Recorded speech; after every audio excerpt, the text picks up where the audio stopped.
सुंदर ते धान उभे विटेवरी, सुंदर ते ध्यान उभे विटेवरी, सुंदर ते ध्यान उभे विटेवरी.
ज्ञानेश्वर महाराज की जय. जगद्गुरु तुकाराम महाराज की जय. शांती ब्रह्म वेदांत महाराज की जय. गुरुवर्य बंसी महाराज की जय. सद्गुरु जोग महाराज की जय.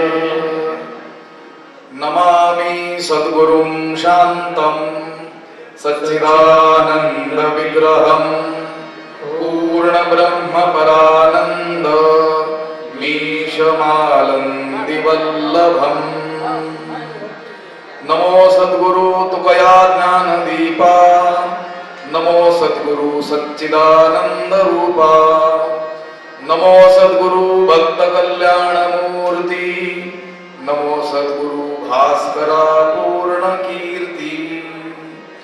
अखंड मंडलाकारं व्याप्तं येन चराचरं तत्पदं दर्शितं येन तस्मै श्री गुरवे नमः. जयांचे केले स्मरण होय सकळ विद्यांचे अधिकरण, तेची बंधू श्री चरण श्री गुरूंचे ते नमस्कारोनी आता.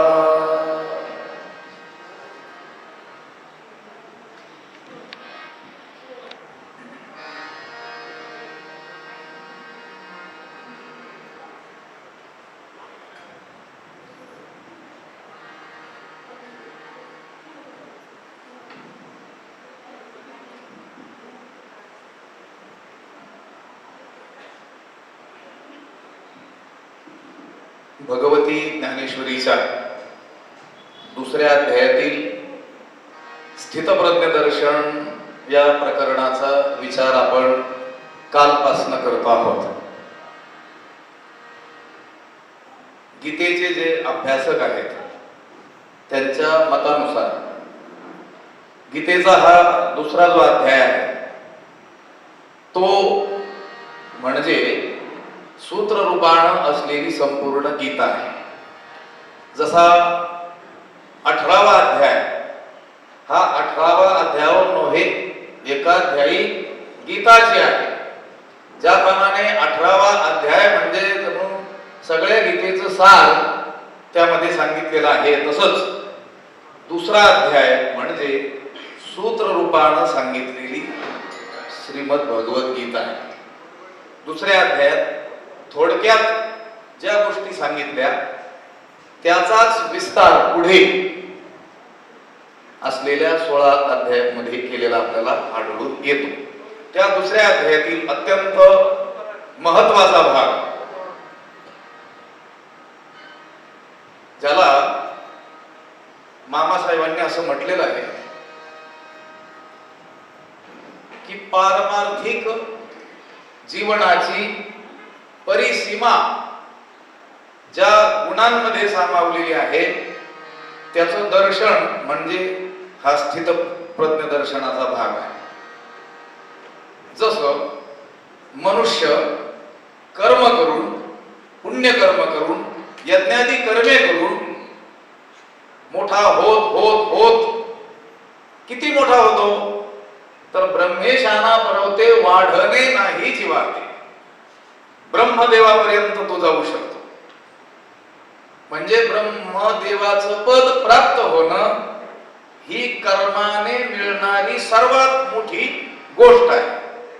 अगदी त्याच पद्धतीनं आध्यात्मिक जीवनाचा सर्वोच्च उत्कर्ष म्हणजे काय तर हे स्थितप्रज्ञाचे लक्षण जे सांगितलेले आहेत ते लक्षण आपल्यात आणणं म्हणजे पारमार्थिक जीवनाची परिसीमा आहे. शुद्ध परमार्थ करत करत करत करत करत मनुष्य कुठपर्यंत पोहोचू शकेल तर आता भगवंत स्थितप्रज्ञाचं जे वर्णन वेगवेगळ्या रीतीने करणार आहे तिथपर्यंत पोहोचणं ही परमसीमा आहे. तिथपर्यंत पोहोचलो तर आपला परमार्थ हा सफल झाला असं म्हणायला हरकत नाही. कारण सिद्ध पुरुषाची ही सहज सिद्ध लक्षण आहे ती आपल्या साधकांसाठी प्रयत्न साध्य आहे. आपल्याला ती प्रयत्नानं आपल्यामध्ये आणावी लागणार आहे. म्हणून या ज्ञानी पुरुषाचं लक्षण ऐकता ऐकता हे आपल्यात कसं आणता येईल, काय साधना आपण केल्यानं ही लक्षणं आपल्या जीवनात सहज प्रकट होतील याचा विचार आपण अंतर्मुख होऊन करायचा आहे. कारण ज्यांच्या जीवनामध्ये ही लक्षणं दिसतात म्हणजे जे स्थितप्रज्ञ आहेत त्यांच्याही जीवनामध्ये ते सहजच प्रकट झालेले नाही. त्याच्या मागं अनंत जन्माची काय आहे साधना आहे. अनंत जन्म साधना करत करत करत करत ते या स्थितीला पोहोचलेले आहे की ज्या स्थितीचं वर्णन भगवंत आता इथून पुढं अर्जुनाच्या प्रश्नाला उत्तर देताना करणार आहे. अर्जुनानं प्रश्न केला की तो स्थितप्रज्ञ कसा असतो, कसा बोलतो, त्याचं वर्तन कसं आहे, त्याचे लक्षण काय, कोणत्या चिन्हांनी तो आम्ही जाणावा, असे जे प्रश्न केले त्या 3 प्रश्नांना उत्तर पुढं 18 श्लोकामध्ये भगवंताने दिलेले आहे. काल आपण अर्जुनानं केलेला प्रश्न तो श्लोक आणि त्यावर ज्ञानोबारायांनी भाष्य केलेल्या 6 ओव्या यांचा थोडक्यात गरीब हटाव योजना विचार केलेला आहे. कारण समग्र चिंतन अतिविस्तारानं चिंतन होणं शक्य नाही आणि ते अपेक्षितही नाही. आपल्याला हा भाग एकदाच पाहायचा आहे असं नाही. तर जोपर्यंत आपल्याला बोध होत नाही किंबहुना ती लक्षणं आपल्यात प्रकट होत नाही तोपर्यंत आपण याचं काय करायचं आहे चिंतन. चिंतने चिंतने तद्रूपता. एक दिवस या महापुरुषाचं चिंतन करता करता ती स्थिती आपल्यात आली पाहिजे आणि माऊलींच्या कृपेनं नक्की ती येणारच आहे. असो अर्जुनानं केलेला जो प्रश्न आहे अर्जुन उवाच स्थितप्रज्ञस्य का भाषा समाधिस्थस्य केशव स्थितधी किं प्रभाषेत किमासीत व्रजेत किम. त्याला भगवंत उत्तर देत आहेत. श्री भगवान वाच प्रजहाति यदा कामान सर्वान् पार्थ मनोगतान् आत्मन्येवात्मना तुष्टः स्थितप्रज्ञस्तदोच्यते. या श्लोकापासून अध्याय परिसमाप्ती पर्यंत हा अध्याय पूर्ण समाप्त होईल तिथपर्यंत स्थितप्रज्ञाची लक्षणं भगवंतानं वर्णन केलेली आहेत. श्री भगवान वाच श्री भगवंत म्हणाले, श्रीकृष्ण असं म्हणाले, प्रजहाती यदा कामान सर्वान पार्थ मनोगतान. श्लोकाचा अन्वय पाहावा लागेल. अन्वय कळाला तर अर्थ कळायला काय होईल, मदत होईल. अन्वय शब्दाचे दोन अर्थ आहेत. तत् सत्वे तत् सत्वम अन्वयः, तदाभावे तदाभावः व्यतिरेकः, असा अन्वय व्यतिरेकाचं लक्षण न्यायशास्त्रांनी केलेलं आहे. पण इथं जो अन्वय शब्दाचा अर्थ घ्यायचा तो पद्यस्य गद्यकरणम अन्वयः. जे पद आहेत विशिष्ट रचनेनं ते रचलेले आहेत त्याचं एक सरळ वाक्य करणं. कारण पद रचनेकरिता अनेक पदांची हेरफेर माग पुढं घ्यावी लागत असतात. ते अगदी कर्ता कर्म क्रियापद अशा रीतीनं क्रमानं आणणं, त्याचं गद्यकरण करणं. पद्य विभाग आणि गद्य विभाग असतो की नाही शाळेमध्ये. भाषेच्या जी पुस्तकं असतात आणि लोक म्हणतात याला काही गदापदा नाही, म्हणजे हा गद्यातही नाही पद्यातही नाही, ते तिथून आले नाही. लक्षात आलं का? त्याचं मूळ गद्य आणि पद्य याच्यामध्ये आहे. पद्यस्य गद्यकरणम अन्वयः. या श्लोकाचा अन्वय असा आहे. हे पार्थ, यदा मनोकामान सर्वान यदा मनोगतान सर्वान कामान प्रजहाति आत्मना एव आत्मनि तुष्टः तदा स्थितप्रज्ञः उच्यते.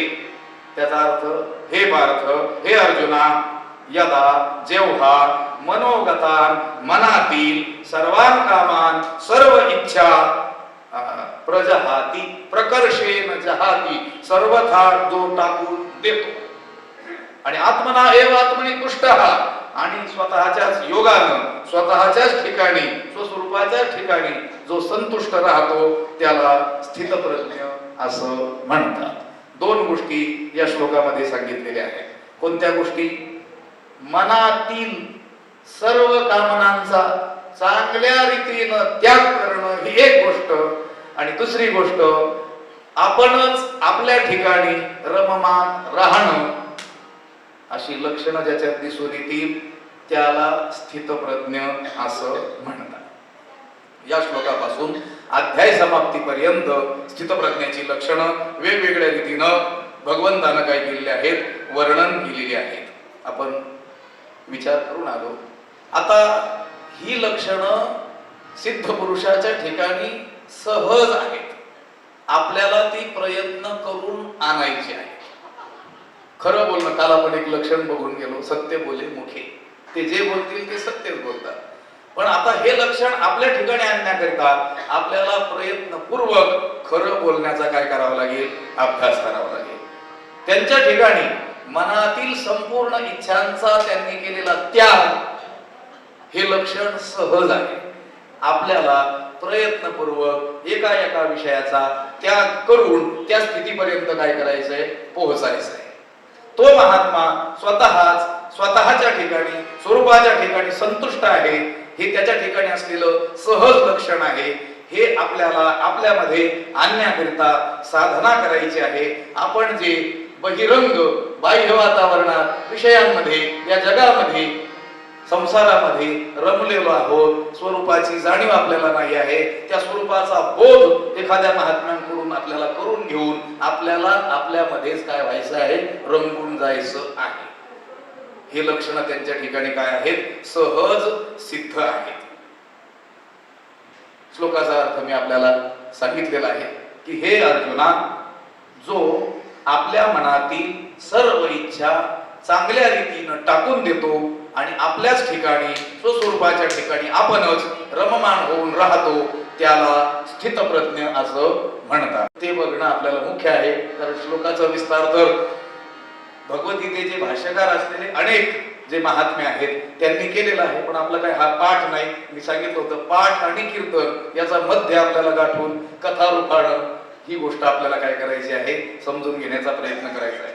ज्ञानोबा आहे त्यावर म्हणतात, म्हणे अर्जुना परीसी जो हा अभिलाषू प्रौढ मानसी तो अंतराय स्वसुखेसी करी तू असे.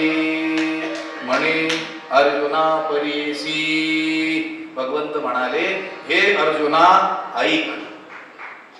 तो म्हटला होता की नाही, देवा मला विस्तार पूर्वक या स्थितप्रज्ञाविषयी आपण समजावून सांगावं.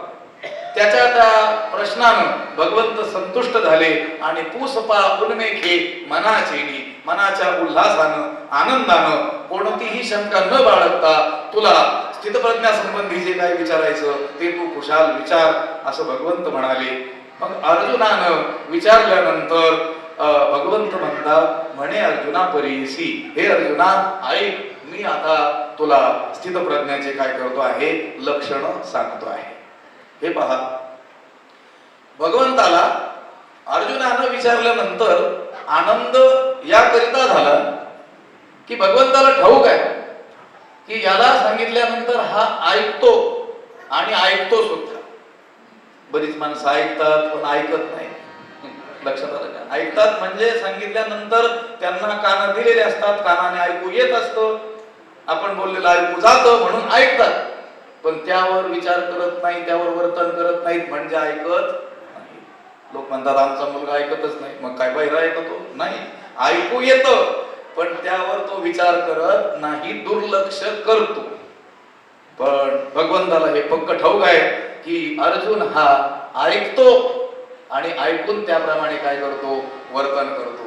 अर्जुना तू परिससी परिसोनी अनुष्ठिसी तरी आम्हासीची वाणी कायसी सांगावयासी. हे अर्जुना, आम्हाला सांगायला संकोच कसला? तुला सांगण्याकरिता आम्ही माग हटणार नाहीत. का हटावं आम्ही मागे? तू विचारावं आणि आम्ही सांगू नये असं कधीच घडू शकणार नाही. याचं कारण अर्जुना तू परिससी, हे अर्जुना तू ऐकतोस आणि परिसोनी अनुष्ठिसी, ते ऐकून त्याप्रमाणे वर्तन करतोस, आपल्या जीवनामध्ये ते उतरवतोस. हे बघा, त्या शास्त्रामध्ये महाभारतामध्ये सुद्धा असा श्लोक आलेला आहे, कोण कोणापेक्षा श्रेष्ठ आहे? अज्ञेभ्यो ग्रंथेन श्रेष्ठाः ग्रंथिभ्यो धारिणो वराः धारिभ्यो ज्ञानिनः श्रेष्ठाः ज्ञानिभ्यो व्यवसायिनः. त्यांनी सांगितलं अज्ञेभ्यो ग्रंथेन श्रेष्ठाः, जे अज्ञ आहेत, अक्षरशत्रू आहेत किंवा जे वाचतच नाहीत त्यांच्यापेक्षा वाचणारा बरा. जे अगदीच वाचतच नाही किंवा पेपरच वाचतात, ज्ञानेश्वरी वाचतच नाही, त्याच्यापेक्षा ज्ञानेश्वरी वाचणारा बरा, हरिपाठ वाचणारा बरा. पण तो सगळ्यात बरा का? नाही. ग्रंथिभ्यो धारिणो वराः, ते ज्याला पाठ होतं, त्याच्या स्मृतीपटलावर छापल्या जातं, विना पाहता त्याला म्हणता येतं, मुखोद्गत कंठस्थ ज्याच्या होतं तो अधिक बरा. हा दुसरा टप्पा. मग ज्याचा पाठ आहे तो सगळ्यात अधिक बरा का? नाही. धारिभ्यो ज्ञानिनः श्रेष्ठाः, ज्याचा पाठ आहे त्याच्यापेक्षा त्याचा अर्थ ज्याला कळतो तो अधिक बरा. लक्षात आलं का? जो वाचतच नाही त्याच्यापेक्षा वाचणारा बरा, वाचणाऱ्यापेक्षा त्याचा पाठ होतो तो बरा. पाठ केवळ पाठ केलं, अर्थाविन पोथी वाचून काय, त्यापेक्षा ज्याचा पाठ होतो तो बरा. पाठ होणाऱ्यापेक्षा ज्याला अर्थ कळतो तो बरा, ज्याला तात्पर्य कळतं, रहस्य कळतं तो बरा. तो सगळ्यात बरा का? नाही. ज्ञानिभ्यो व्यवसायिनः, त्या ज्ञानापेक्षा, अर्थ ज्ञान ज्याला झालेला आहे त्याच्यापेक्षा तो अर्थ आपल्या जीवनात उतरवतो तो सगळ्यात बरा. लक्षात आलं का? हा काय सांगितलं? क्रम सांगितलेला आहे. परिसोनी अनुष्ठिसी, हे अर्जुना तू ऐकतोस आणि ऐकून त्याप्रमाणे काय करतोस, वर्तन करतोस. मी सांगतो तसं तू काय करतोस, वागतोस. मग तरी आम्हासीची वाणी कायसी सांगावायची. मग आम्ही सांगण्याकरिता मागे का पाहावं?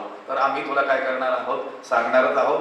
त्या 5व्या अध्यायामध्ये आलेला हा विचार आहे. आधीची चित्त मायेची वरी मिश झाले पर्यंतयाचे, आता ते अद्भुतपण स्नेहाचे कवण जाणे. बऱ्याच मोठ्या प्रमाणात तिथं विस्तार आहे. आणि त्यानंतर भगवंत म्हणतात की तू चित्त देऊन अवधारी. हे अर्जुना मी तुला जे सांगणार आहे तू लक्षपूर्वक काय कर ते ऐक. ऐसे म्हणून श्री हरी बोली जेल पुढारी कथा आहे. पुढच्या अध्यायात मी तुला जे सांगणार आहे तू चित्तपूर्वक ऐक. इथं देखील भगवंत अर्जुनाला म्हणतात म्हणे अर्जुना परियसी, हे अर्जुना मी जे काय तुला सांगणार आहे ते तू ऐक. स्थितप्रज्ञाचं लक्षण आहे. म्हणे अर्जुना परियसी जो हा अभिलाषू प्रौढ मानसी तो अंतराय स्वसुखेसी करी तू असे. म्हणे अर्जुना परियसी भगवंत म्हणाले अर्जुना ऐक, जो हा मानसी प्रौढ अभिलाषू, जी ही मनातील प्रबळ इच्छा आहे, विषय वासना आहे, कामना आहे, तो अंतराय स्वसुखेसी करी तू असे, तीच आत्मसुखाला विघ्न करीत असते. आत्मसुख होऊ न देण्यामध्ये मुख्य विघ्न ही विषय वासना आहे, ही कामना आहे, ही इच्छा आहे. म्हणे अर्जुना परियसी जो हा अभिलाषू प्रौढ मानसी, मनामध्ये असलेली प्रबळ विषय वासना इच्छा, इदं मे स्यात् इदं मे स्यात् इच्छा काम शब्दितः, हे मला हवं, हे मला पाहिजे, अशा इच्छेला काय म्हटलेलं आहे? काम म्हटलेलं आहे. आणि ही कामना, हा काम, हा अभिलाष काय करत असतो? स्वसुखेसी अंतराय करी तू असे, स्वसुखाच्या आड येतो.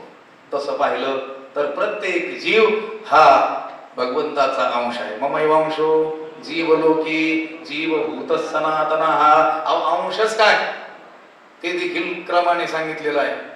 पटणारच नाही अगदी म्हणून अगोदर सांगितलं प्रत्येक जीव भगवंताचा अंश आहे. केवळ अंश नाही, भगवत स्वरूपच आहे. तुका म्हणे कैची की मोठे जीव निराळा. तुका म्हणे हा तो स्वयं परब्रह्म. तुका म्हणे हा तो स्वयं परब्रह्म. तुका म्हणे हा तो स्वयं परब्रह्म. तुका म्हणे हा तो स्वयं परब्रह्म. मूर्खने वर्म संत, मूर्खने वर्म, मूर्खने वर्म संत चरण.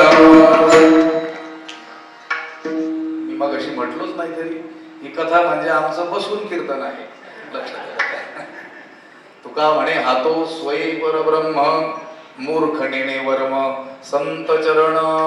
प्रत्येक जीव हा परब्रह्म स्वरूपच आहे. मी वासुदेव तत्वज्ञानो जय गणेशा जय गणेशा.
मी वासुदेव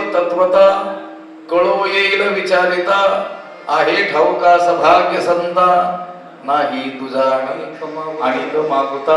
मी वासुदेव तत्वता. प्रत्येक जीव हा परब्रह्म स्वरूप आहे आणि परब्रह्म हे आनंद स्वरूप आहे. परब्रह्म हे सुख स्वरूप आहे.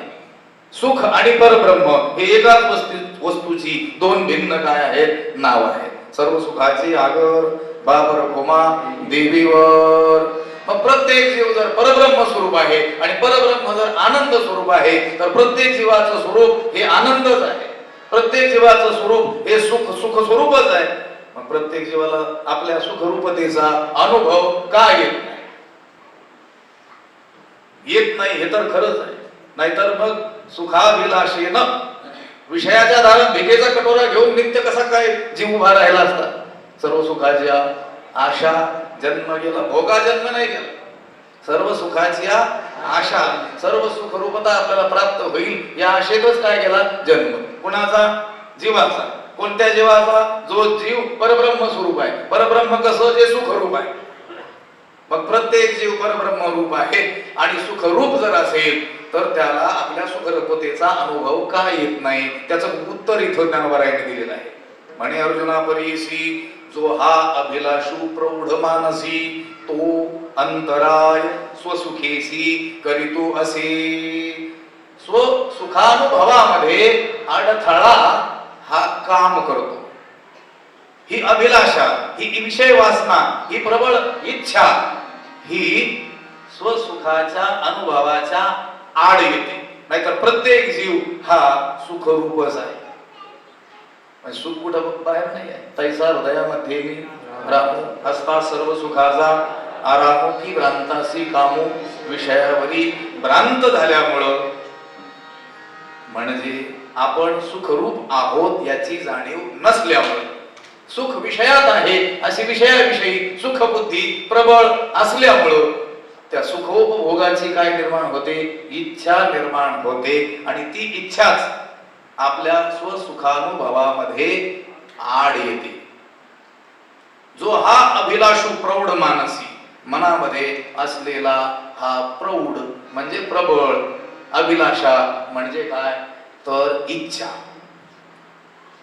त्या इच्छेचं वर्णन इच्छा द्वेष समुत्थेन द्वंद्वमोहेन भारत किंवा इच्छा द्वेष, त्याचं वर्णन ज्ञानोबारायांनी विस्तारपूर्वक केलेलं आपल्याला आढळून येतं. ऐसे हे दाही विषयगा ये देही, 10 विषयांचं वर्णन केल्यानंतर ज्ञानोबाराय म्हणतात आता इच्छा तेही सांगितले येईल.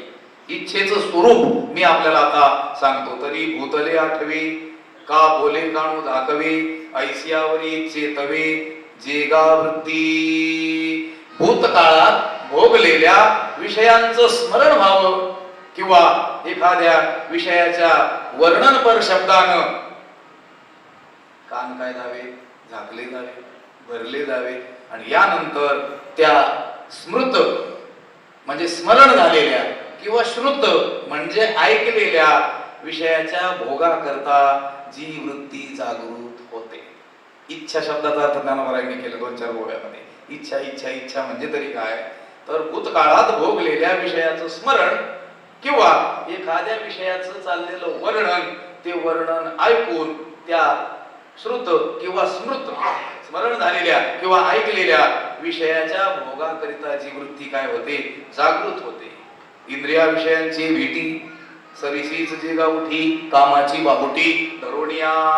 आणि वर्तमान काळामध्ये इंद्रिय आणि विषयांची प्रत्यक्ष भेट होता क्षणीच हा विषय आपल्याला असला पाहिजे. जसं भक्तांना वाटतं की नाही तो मज व्हावा, तसं जीवाला वाटतं तो विषय मज व्हावा. ही गाडी मला असावी, हा बंगला मला असावा, या भोग्य वस्तू मला असाव्यात, असा उतावीळपणाचा बाहुदंड धरून ती जी वृत्ती वेगाने उठते. आणि जी उठलेपणे आणि ती वृत्ती उठल्यानंतर मनासैंग धावणे न रिगावे तेथ करणे तोंडे सुती. ज्या वृत्तीच्या उठण्यानं मन सैरावैरा धावतं सैंग धावणे न रिघावे तेथ करणे तोंडे सुती. आणि तिच्या संगतीनं ज्या ठिकाणी प्रवेश करू नये त्या शास्त्र निषिद्ध अशा विषयामध्ये इंद्रिय आपली आपली तोंड काय करतात खोपसतात. अशी ती जी वृत्ती, जी वृत्तीची आवडी बुद्धी होय वेडी विषयाची आवडी ते गा इच्छा, त्या इच्छेचं वर्णन केलंय. आणि त्या आवडलेल्या विषयांमुळं बुद्धी एकदम वेडी होते, विषयाच्या गोडीनं अत्यंत वेडी होते. त्या वृत्तीला काय म्हणायचं इच्छा म्हणायचं. आणि ती इच्छा तो काम ती अभिलाषा ती विषय वासना स्वसुखाच्या आडी आपल्याच सुखरूपतेचा अनुभव घेऊ देत नाही. म्हणून मग माणूस आपण सुखरूप आहोत ही जाणीव नसल्यामुळं सुखाकरिता विषयांकडे काय करतो, धावत असतो. भगवंतानं सांगितलं की तो अंतराय स्वसुखेसी करीत असे. म्हणे अर्जुना परेसी जो हा विलासू प्रौढ मानसी तो अंतराय स्वसुखेसी करीतू असे. जीवात्मा हा मूळचाच सुखरूप आहे आणि तो सुखरूप आहे म्हणूनच आत्मज्ञानाने त्याला सुखरूपता प्राप्त करून घेता येते. जर तो मूळचा सुखरूप नसता, सुखरूपता हे त्याचं स्वरूप नसतं, तर ज्ञानानं त्याला सुखरूप होता आलं नसतं. कारण ज्ञानाने जी गोष्ट आहे पण तिची जाणीव नाही, तिची जाणीव होते. प्राप्ताचीच प्राप्ती म्हटलेलं आहे त्याला. आत्मा हा आपल्याला नित्य प्राप्त आहे पण अप्राप्त वत आहे. वत म्हणजे प्रमाणे बरं का. आत्मा हा आपल्याला अप्राप्त नाही, अप्राप्त असल्याप्रमाणे आहे. आपल्यापासून तो दूर नाही, ते आपलं स्वरूपच आहे. पण आपला आपण पया विसर्जो धनंजया तीची रूप यया अज्ञानासी. आपल्याला आत्मरूपानं पडलेला जो विसर त्याला म्हणतात अज्ञान. आणि ज्ञानाने त्या अज्ञानाचा काय केला जातो, नाश केला जातो. म्हणजे आपल्याला आपल्या आत्मस्वरूपाची जाणीव होते. मीच सुखरूप आहे अशी आपल्याला काय होते, जाणीव होते. पण सगळ्या जीवांना मी सुखरूप आहे अशी जाणीव का होत नाही, स्वसुखाचा अनुभव का येत नाही? तो अंतराय स्वसुखेसी करीतू असे. तो काम या स्वसुखामध्ये काय करतो, अंतराय करतो. जसं प्रौढ मानसी तो अंतराय स्वसुखेसी करीतू असे. माणसाला सुखानुभूती होते सदा सर्व काळ नाही, काही क्षणी. कोणत्या क्षणी? चित्तवृत्ती ज्यावेळी त्याची एकाग्र होते त्यावेळेस सुखरूपतेचा त्याला काय येतो, अनुभव येतो. पण त्याचा क्रम सांगितलेला आहे. अनुकूल विषयाची प्राप्ती, चित्ताची स्थिरता आणि आत्मानंदाचं भान हे तिन्ही एका वेळी झाले की सुखाची काय होते, अनुभूती होते. आणि हे चित्त एकाग्र कधी होतं? ज्या विषयाची आपण इच्छा केली तो विषय प्राप्त झाला की काही क्षणाकरिता चित्त स्थिर होतं आणि त्या स्थिर चित्तामध्ये आत्मानंदाचं स्पष्ट भान होतं आणि माणसाला सुख झाल्यासारखं होतं. आणि माणसाला वाटतं सुख कशापासून झालं, विषयापासून झालं. ते सुख विषयाचं नसतं, विषयात सुख आहे हा भ्रम असतो. ते सुख आपलंच असतं पण वृत्ती अंतर्मुख झाल्यामुळं ते सुख झाल्यासारखं आपल्याला वाटतं. आणि भ्रमानं ते विषयापासून झालं असं वाटल्यामुळं माणसाची विषयाकडे धाव वाढते. ती जुनी लोक दृष्टांत सांगायची. एका कुत्र्याला एक हाड सापडलं, त्यानं ते तोंडात धरलं, दूर गेला. नको आपली भावकी येऊन आपल्याकडून हिसकावून घेईल या भीतीनं. आणि दूर एकांतात जाऊन ते हाड चघळू लागला. दातानं फोडलं, फोडताना ते हाड फुटलं आणि त्याचं तीक्ष्ण टोक त्याच्याच टाळूमध्ये घुसलं. आता त्याच्या टाळूतून काय आलं, रक्त आलं. ते रक्त आलं, त्याची चव त्याने चाखली आणि म्हटलं आपले श्रम काय झाले, सफल झाले. म्हणजे आपण इथपर्यंत घेऊन येऊन चावण्याचे जे श्रम केले आधी तर वाटले काही निघतही की नाही, पण आहे याच्यामध्ये सुद्धा काय आहे, रक्त आहे. आणि ते आनंदित झालं. कोण? कुत्र. लक्षात आलं? आता ते रक्त त्या हाडातून येत होतं की त्याचं स्वतःच होतं? पण त्याला भ्रम काय झाला होता, हे रक्त हाडातून येतं. त्या कुत्र्याला तो भ्रम झाला होता. माणसांना देखील भ्रम आहे, सुख विषयामध्ये आहे. विषयामध्ये सुख नाही तर विषय प्राप्तीनं काही काळ अंतःकरणाची स्थिरता होते. म्हणून मग सुख झाल्याचा भास होतो. ते सुख सुख नसतंच मुळी. सुख पाहता जवापाडे दुःख पर्वताय वडे. त्या क्षणिक सुखासाठी पर्वत प्राय दुःख माणसाला काय करावं लागतं, सहन करावं लागतं. पण त्या वेळेला हे ठाऊक नाही की मीच परब्रह्म स्वरूप आहे. मूर्ख नेने वर्म संत चरण. संत चरणांचा आश्रय केला तर आपल्या सुखरूपतेची जाणीव संत हे बोधाद्वारे करून देतील. हे वर्म त्याला ठाऊक नाही. नाहीतर हा जीव स्वतः परब्रह्म स्वरूपच आहे, सुख स्वरूपच आहे. पण सुखानुभूती त्याला होत नाही कारण त्याच्या आणि सुखाच्या आड कोण येतो, हा प्रौढ अभिलाषी, ही प्रबळ विषय वासना. म्हणे अर्जुना परीसी जो हा विलासू प्रौढ मानसी तो अंतराय स्वसुखेसी करीतू असे. खरं तर हा जो जीव आहे परब्रह्म स्वरूप आहे, आत्मस्वरूप आहे. आणि त्याचं स्वरूप कसं आहे? जो सर्वदा नित्य तृप्तू अंतःकरण भरितू परी विषया माझी पती तू जेणे संगी कीजी. जो सर्वदा नित्य तृप्तू, जो सदा अखंड नित्य संतुष्टच आहे. कोण? आत्मा. जे आपलं स्वरूप आहे, जे आपण आहोत ते आपलं स्वरूप हे नित्य तृप्तच आहे. त्याला तृप्तीकरिता विषयांची गरज नाही आहे. जो सर्वदा नित्य तृप्तू, नित्य तृप्तू. आता खरं तर ज्ञानेश्वर महाराजांचे शब्द असे आहे, आपल्याला एक ओवी जर आपण चिंता न करता घेतली, खरंच जो सर्वदा नित्य तृप्तू अंतःकरण भरितू पर विषया माझी पती तू जेणे संगे कीजे, आणि आपला सर्व व्यासंग जर पणाला लावला तर 8 दिवस आपल्यावर या एका ओवीवरच आपल्याला बोलता येणं काय आहे? शक्य आहे. तृप्तू नाही म्हटले, नित्य तृप्तू. आणि नित्य तृप्त एकच गोष्ट आहे, तो म्हणजे आत्मा. आणि तो आत्मा आपलं स्वरूप आहे. पण आपण सतत अतृप्तच आहोत. लक्षात आलं? लक्षात आलं? तृप्ती नाही. एकाने बंगला बांधला, गज वर काढून ठेवलेले होते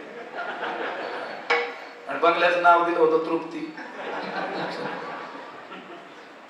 गज वर का काढले? म्हटले पुढच्या वर्षी पैसे आले तर आणखी एक मजला काय करायचा आहे, बांधायचा आहे. कशाची डोंबल्याची तृप्ती का? लक्षात आलं? अतृप्ता हा मानवा हा सर्वे याता यास्यन्ति यांतीच. शास्त्रकारांनी सांगितलं माणूस या 3-4 गोष्टींच्या बद्दल सतत अतृप्तच राहिलेला आहे. लक्षात आलं? धनेषु जीवितव्येषु स्त्रीषु भोजन वृत्तीषु अतृप्ता हा मानवा हा सर्वे याता यास्यन्ति यांतीच. म्हणजे जे मेले ते, जे अजून मेलेले नाहीत तुम्ही आम्ही, आणि जे पुढे मरणार आहे, हे सगळे या 4 गोष्टीच्या बाबतीमध्ये सतत अतृप्तच आहे. धनेषु धनाच्या बाबतीमध्ये. कुणाला वाटतं का आता पुरं झालं म्हणून रिटायर झाल्यावर दुकान टाकतात? सरकारने कशाला रिटायर केलं? घरी बसा, आता तुमचे देह इंद्रिय कामाचे राहिलेले नाहीत, आमच्या चुकीच्या सह्या करतात कुठं? लक्षात आलं? घरी बसून पगार घ्या. ते दुसरं आता मग म्हटलं पाहिजे की नाही, उरले ते हरी तुम्हा समर्पण वाचवणे आलो येथवरी म्हटलं पाहिजे ना. आता तरी लागलं पाहिजे. कशासाठी? परमार्थासाठी. खरं तर आधीच लागलं पाहिजे, पण ठीक आहे, नाही जमलं आता तरी लागलं पाहिजे. आता तरी पुढे हाची उपदेश, पण नाही जमत. अतृप्त. किती कोटी रुपये आले म्हणजे माणूस संतुष्ट होईल. अरे कोटीचं काय घेऊन बसले? आता नवीनच अंक आलेले आहेत समोर. बिलियन डॉलर, ट्रिलियन डॉलर, किती अंक असतात कोणाच ठाऊक त्याच्यामध्ये. लक्षात आलं? शास्त्रामध्ये 2-3 ठिकाणी श्लोक आलेला आहे, रूप बदलून आलेला आहे. यत् पृथिव्याम व्रीहियवम हिरण्यम पशव स्त्रियः नालमेकस्य तत्सर्वम इति मत्वा शमं व्रजेत. थोडं रूप बदलून बऱ्याच ठिकाणी आला. महाभारतातही आला, भागवतातही आला, आणि योग वसिष्ठामध्ये सुद्धा आलेला हा श्लोक आहे. गुरु आपल्या शिष्याला उपदेश करतो, अरे हे जाणून घे आणि वैराग्य धारण कर. काय जाणून घे? यत् पृथिव्याम गृहीयवम, ह्या पृथ्वीवर जेवढं धान्य आहे, हिरण्यम जेवढं सोनं आहे, पशवाहा जेवढे पशु आहेत, घोडे गाई हत्ती काय काय असतील ते, स्त्रिया आणि जेवढ्या भोग्य वस्तू आहेत, न अलम एकस्य, एकाला त्या पुरेशा पडणार. एकाच माणसाला या पृथ्वीवरचं सर्व सोनं धान्य, सर्व भोग्य वस्तू आणि सर्व पशु दिले तरी देखील त्याला कमीच पडेल. तो म्हणेल जरा चंद्रावर जाऊन पाहू तिथं सोनं मिळतंय का काय. इति मत्वा, असं जाणून शमम व्रजेत, वैराग्य धारण करा म्हटले. आम्ही म्हणत असतो की नाही, तुम्हाला तुमचे तुम्हालाच राहू द्या, एवढे तुमच्याकडे असून तुम्हाला सुख नाही, त्याच्यातले थोडे देऊ आम्हाला भेट ओमल्याचं सुख होईल. लक्षात आलं? नाही. अतृप्ता धनेषु जीवितव्येषु. किती आयुष्य मिळालं म्हणजे माणूस तृप्त होईल? नाही. 85 ओलांडली तरी एखादा मर म्हटलं ना, का मर हा बोलू नसा ती तूच मर म्हणशील. लक्षात आलं का? जीवितव्येषु स्त्रीषु भोजन वृत्तीषु, भोग्य वस्तू, जगातल्या सर्वोच्च वस्तू आणून दिल्या. 2 कोटी रुपयाची गाडी दिली तरी देखील त्याला ओव्हरटेक करून 2.5 कोटीची गेली की त्याला हे फिकीच वाटते. भोग्य वस्तू. भोजन वृत्तीशु आणि खाण्याच्या बाबतीत किती किती पदार्थ खाल्ले असतील बरं आतापर्यंत, लक्षात आलं का? तृप्ती झाली का? नाही. लोकांना हे आठवत नाही की आपण त्यावेळी त्या समारंभाला गेलो, तिथं अमुक महाराजांचं कीर्तन होतं, त्याच्यामध्ये त्यांनी हे सांगितलं नाही, तिथली कढी फार उत्तम झाली 2 वर्षापूर्वी. या चारही गोष्टीमध्ये सगळे माणसं मेलेले, राहिलेले, जाणारे सगळे अतृप्तच राहिलेले. मला सांगायचंय, नित्य तृप्त फक्त आत्मा आहे, नित्य तृप्त फक्त परमात्मा आहे, आणि तो परमात्मा आपलं स्वरूप आहे, जो सर्वदा नित्य तृप्तू अंतःकरण भरितू. अंतःकरण भरितू म्हणजे आनंदानं अंतःकरण ओतप्रोत ज्या जीवात्म्यात भरलेला आहे. पण असा असलेला तो जीवात्मा परी विषया माझी पती तू जेणे संगे कीजे. पण ज्या संगतीनं, म्हणजे ज्या कामाच्या संगतीनं, ज्या इच्छेच्या संगतीनं, ज्या विषय वासनांच्या संगतीनं, ज्या अभिलाषेच्या संगतीनं पती तू की जेणे संगे कीजे, ज्याच्या संगतीनं विषया माझी पती तू. विषयामध्ये काय होतो? तो पतन पावतो. जीवात्मा हा तिन्ही काळी काय आहे? संतुष्टच आहे, कारण तो आत्माच आहे. तो का म्हणे कैची की बोलून गेलो आपण, जीव ब्रह्मैव नापरा. भगवान भाष्यकारांनी कोट्यावधी ग्रंथाचं सार अर्ध्या श्लोकात सांगितलं. श्लोकार्धेन प्रवक्ष्यामि यदुक्तं ग्रंथ कोटिभिः ब्रह्म सत्यम जगन मिथ्या जीवो ब्रह्मैव नापरा. जीव हा ब्रह्म एव, जीव ब्रह्मच आहे, अपराहा न. जीव हा ब्रह्माहून वेगळा नाहीच आहे, जो सर्वदा नित्य तृप्तू अंतःकरण भरितू परी विषया माझी पती तू जेणे संगे कीजे. पण असा असलेला तो जीवात्मा, तो सुद्धा या विषयामध्ये ज्याच्या संगतीनं पतन पावला, असा तो कोण आहे? काम आहे. हे पहा, आपण सुखरूप असूनही, आपलं स्वरूप हे परब्रह्म असूनही विषयाकरता सुखाशी, म्हणजे विषयाशी सुखाकरता काय ठेवणं? संबंध ठेवणं. हे काय आहे? आरूढ पतिताचं काय आहे? लक्षण आहे की नाही? न्याय आहे शास्त्रामध्ये. हातामध्ये एखाद्याने त्याला लोण्याचा काय दिला? गोळा दिला, आणि आम्ही फार मोठे त्यागी आहोत असं दाखवण्याकरता त्यानं त्याच्या समोर लोणी काय दिलं? फेकून दिलं. आणि पुन्हा तो माणूस गेला की आडोशाला जाऊन ते हात चाटत कर लिढन न्याय म्हणतात. हात हात कर म्हणजे हात लक्षात आलं का? म्हणजे असे असतात लोक, लक्षात आलं का? असं मी सांगतो, जो सुखरूपच आहे, जो परमात्मा स्वरूपच आहे, हा जीवात्मा सुखाकरता विषयाशी संबंध ठेवतो. हे आरूढ पातित्याचंच काय आहे? लक्षण आहे. पण स्वस्वरूपाची जाणीव नसल्यामुळं तो विषयाकडे काय होतो? ओढल्या जातो. कुणामुळं? या कामामुळं, या इच्छेमुळं, या अभिलाषेमुळं. खरं तर हा जीव काय आहे पहा, तुकाराम महाराजांनी अतिशय सोप्या शब्दात सांगितलेला आहे. हा जीव मुक्तच आहे, पण मुक्त होता परी बळे झाला बद्ध. हे गोडिया चंद्र माझे माझे, हे गोडिया चंद्र माझे माझे, हे गोडिया चंद्र माझे माझे. मुक्त होता परी बळे झाला बद्ध.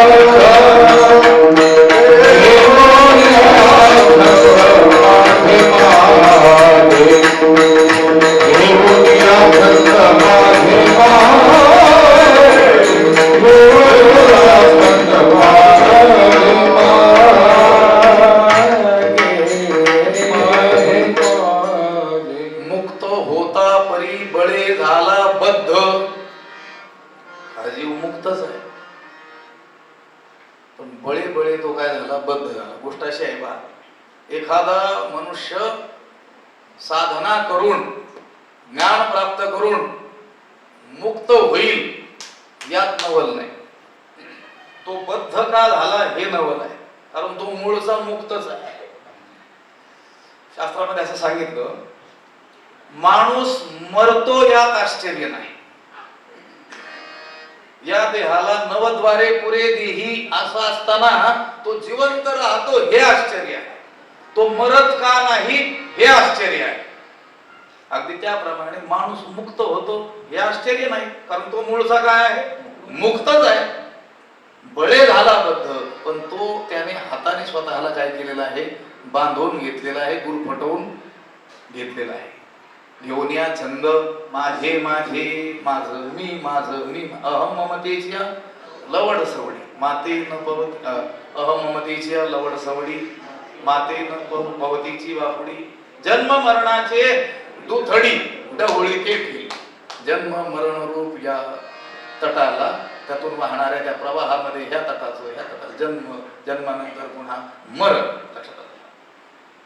याच्यातच गुंतलेले आढळून येतं. कशामुळं?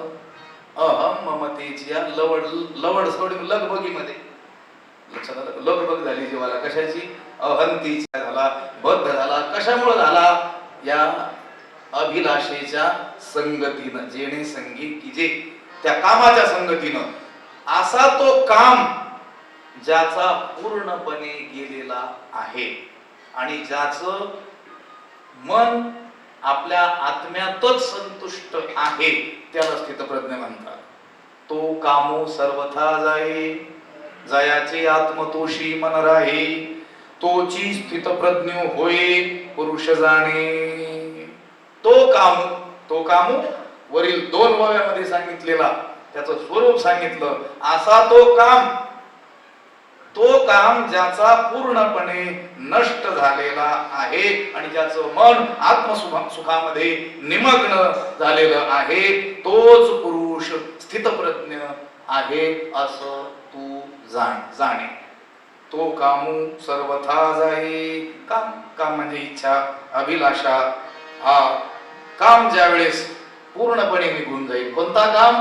जो जीवाच्या स्वसुखाच्या आड येतो, स्वसुखाचा अनुभव तो जीवाला होऊ देत नाही, असा तो काम ज्याचा पूर्णपणे नष्ट झालेला आहे आणि ज्याचं मन आपल्या आत्म्यामध्येच काय आहे, संतुष्ट आहे, तोच पुरुष स्थितप्रज्ञ आहे असं जाणा.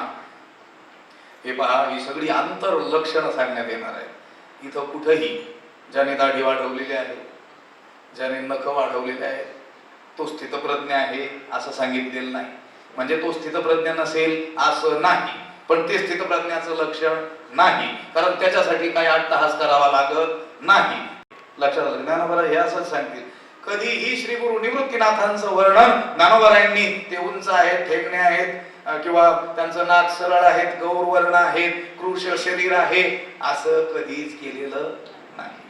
नमो सुभाव भजन भाजना भवी भकुंभ भंजना विश्वोद्भव भुवना. श्री गुरुराया ज्यावेळेस ही कथा करण्याचं मनामध्ये आलं, ही सगळी मंडळी म्हटली मग कोणता विषय घ्यावा, तर ज्ञानोबारायांनी आपल्या श्री गुरूंचे केलेले वर्णन काही अध्यायांच्या प्रारंभी तोही एक विषय आमच्या मनामध्ये होता.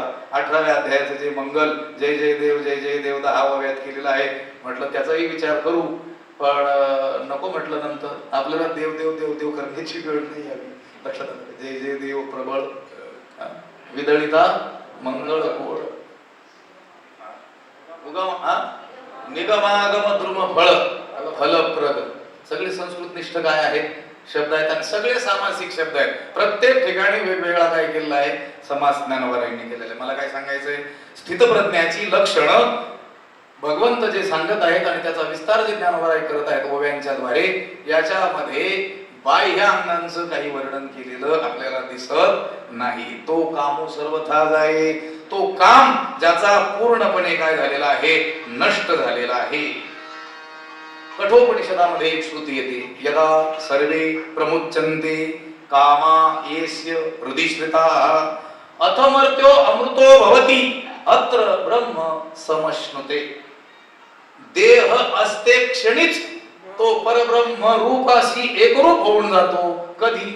ज्यावेळेस यदा सर्वे प्रमुच्यन्ते कामा येस्य हृदिश्रिताः.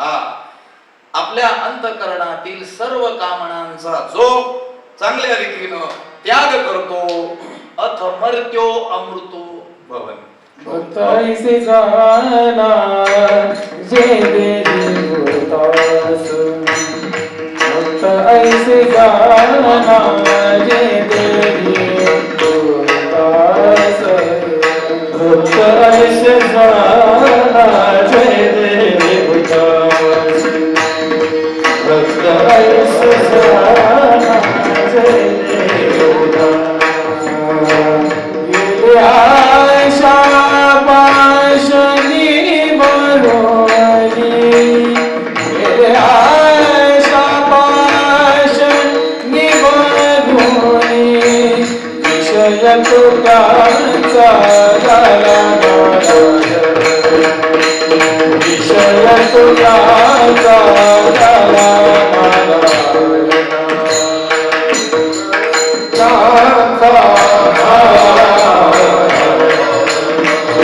विषय तुकांचा झाला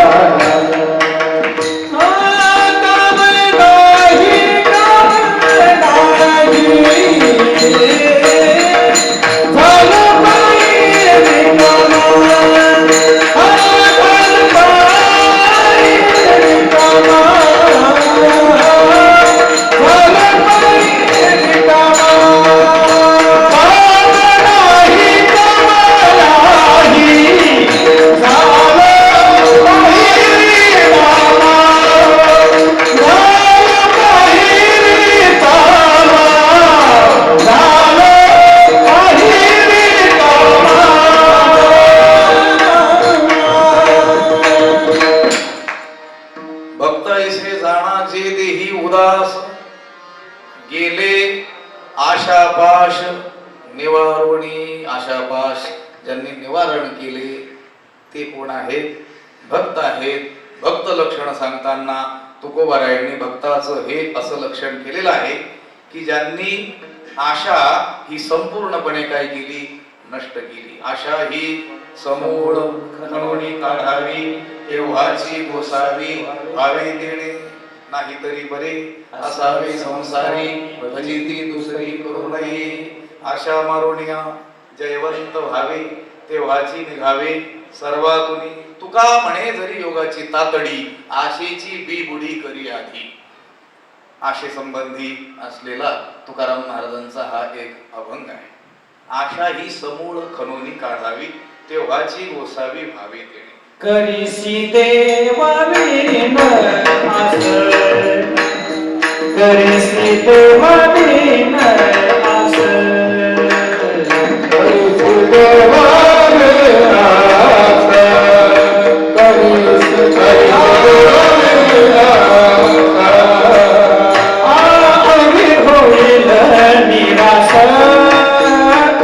आवी होईल निराश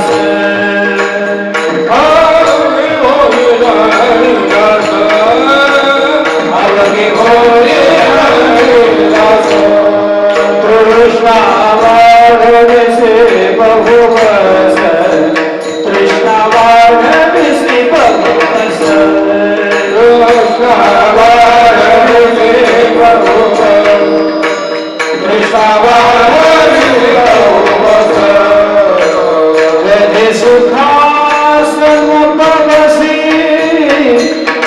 सुखास न पवसी न करी रंगाचा न करी रंगाचा न करी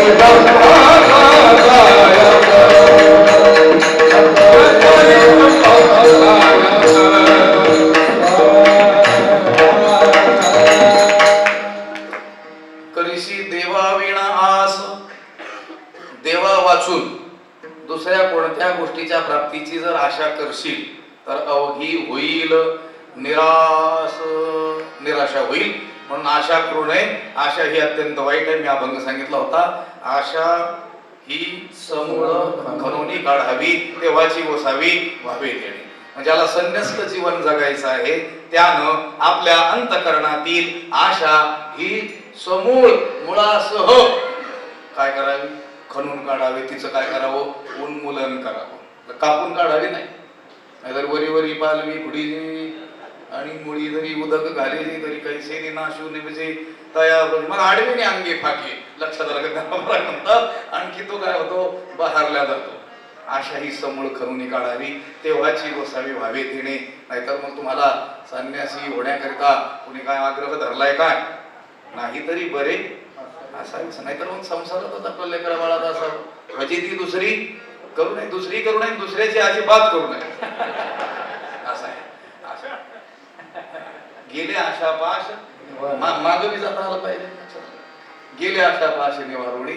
भक्ताचं लक्षण तुकोबारायांनी सांगितलेलं आहे की ज्यांनी आपल्या अंतःकरणातील आशा ह्या काय केलेल्या आहेत, समूळ नष्ट केलेला आहे. तो कामू सर्वथाच आहे.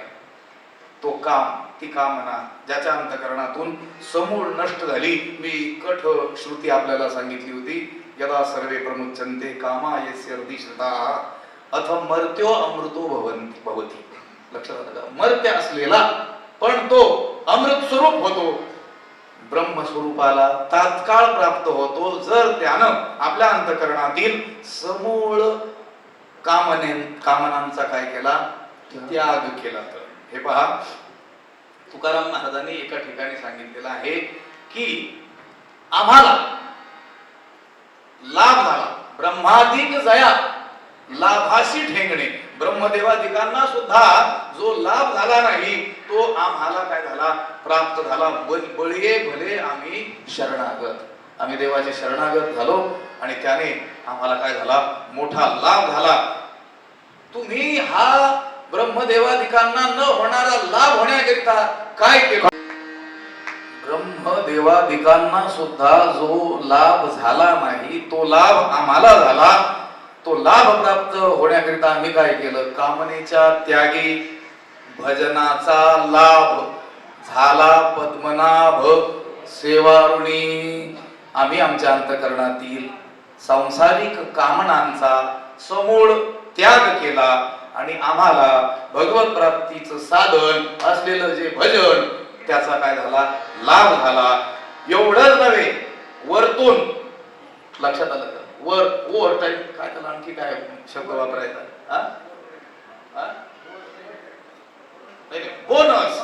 बोनस आणखी काय मिळालं, झाला पद्मनाभ सेवारुणी. तो पद्मनाभ परमात्मा आमच्या या भजन सेवेनं काय झाला, ऋणी करून ठेवू. आम्ही त्याला ऋणी करून ठेवू. लक्षात आलं का, ऋणी करून ठेवलं.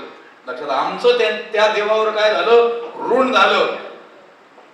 पण याच्या मुळाशी काय आहे, कामनेच्या त्यागी. तो कामू सर्वथा जाय. असा तो काम, महाभयंकर काम. आता तिसऱ्या अध्यायामध्ये या काम क्रोधांच्या प्रतापाचं काय केलेलं आहे, वर्णन केलेलं आहे. श्री भगवान वाच काम ईश क्रोध ईश रजोगुण समुद्भवः महाशनो महापाप्मा विद्धेन मिह वैरिणम. मोठा विस्तार आहे तिथं. काम क्रोधांनी काय काय उपद्रव या जगामध्ये मांडलेला आहे, त्या सगळ्यांचं बहारदार वर्णन ज्ञानोबारायांनी केलेलं आहे. तव हृदय कमळ आराम जो योग्यांचा निष्काम कामू तो म्हणत असे पुरुषोत्तमू सांगेन ऐक. आता मी तुला सांगेल, ऐक या कामक्रोधांचा प्रताप. तरी हे कामक्रोध पाही जया ते कृपेची साठवण नाही. हे कृतांताच्या ठाई मानी जाते. हे कामक्रोध असे आहेत यांच्या ठिकाणी कृपा नावाची गोष्ट औषधाला सुद्धा सापडणार नाही. अत्यंत निर्दयी निष्ठुर असलेले हे कोण आहेत, कामक्रोध आहेत. आणि यांना जर मानायचंच असेल तर कोणाच्या बरोबरीनं मानावं, हे कृतांताच्या ठाई मानी जाती. हे यमाच्या बरोबरीला काय करावे, मानावे. ज्ञानोबाराय म्हटले बरं का, यमाच्या बरोबरीला यांना काय करावं, मानावं. पण भगवान भाष्यकारांनी सर्व वेदांत सिद्धांत सार संग्रह नावाच्या ग्रंथामध्ये या कामाचं आणि यमाचं वर्णन केलेलं आहे. यमस्य कामस्य च तारतम्यम विचार्यमाणे महदस्ति लोके. ते म्हटले यम आणि काम यांची जर आपण तुलना केली तर तो यम बरा पण काम वाईट आहे. लक्षात आलं का, यम वाईट दिसतो पण तो चांगलं करतो, या देहातून कमीत कमी सुटका तरी करतो. काम दिसायला चांगला आहे पण तो वाईट करतो, कारण अनेक जन्म घेऊन मारण्यासाठी तो काय करतो, आपल्याला प्रवृत्त करतो. इथं माऊली म्हटले हे कृतांताच्या ठाई माणिक माऊलीला माहित होतं हे अभ्यासल्यानंतर हे पुन्हा शंकराचार्यांचा अभ्यास दिल त्यावेळेस कळेल या लक्षात आलं. हे फक्त कृतांताच्या ठाई नाही त्याच्याही पुढचे आहेत. कोण हे काम करत ही संतोषवन खांडिले धैर्य दुर्ग पाडिले आनंद रोप सांडिले उपडोनिया ही यांनीच संतोषवन खांडिले. ज्या वनामध्ये संतोष रूपी झाड वृक्ष होते ते सगळे काय केले बुलडोझर लावून काढून टाकलं. संतोष ठेवलाच नाही.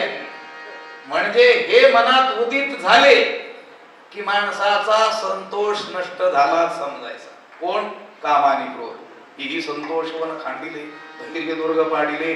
मोठ्या धैर्यानं साधक लोक भगवत प्राप्तीचा प्रवास करत होते. काहीही दुःखाचे प्रसंग आले तरी देखील नेटानं त्याला सामोरे जात होते. पण अंतःकरणात काम आणि क्रोध निर्माण झाले तर या काम क्रोधाने धैर्य दुर्गासारखा भक्कम असलेला हा धैर्य हे धैर्य यालाच काय केलं पाडून टाकलं. सांडिले उपडून या कुठतरी आता आनंदाचं रोपट उगवलं होतं. अजून पूर्णपणे आनंद रूपता प्राप्त नव्हती झाली त्या साधकाला पण त्या मार्गाने जात असताना रोपट उगवलं होतं आनंदाचं. ते सुद्धा यांना देखवलं नाही. आनंद रूप सांडिले उपडूनच टाकलं ते रोपट. चांगलं दिसतच नाही यांना. कोणाला या काम क्रोधांना.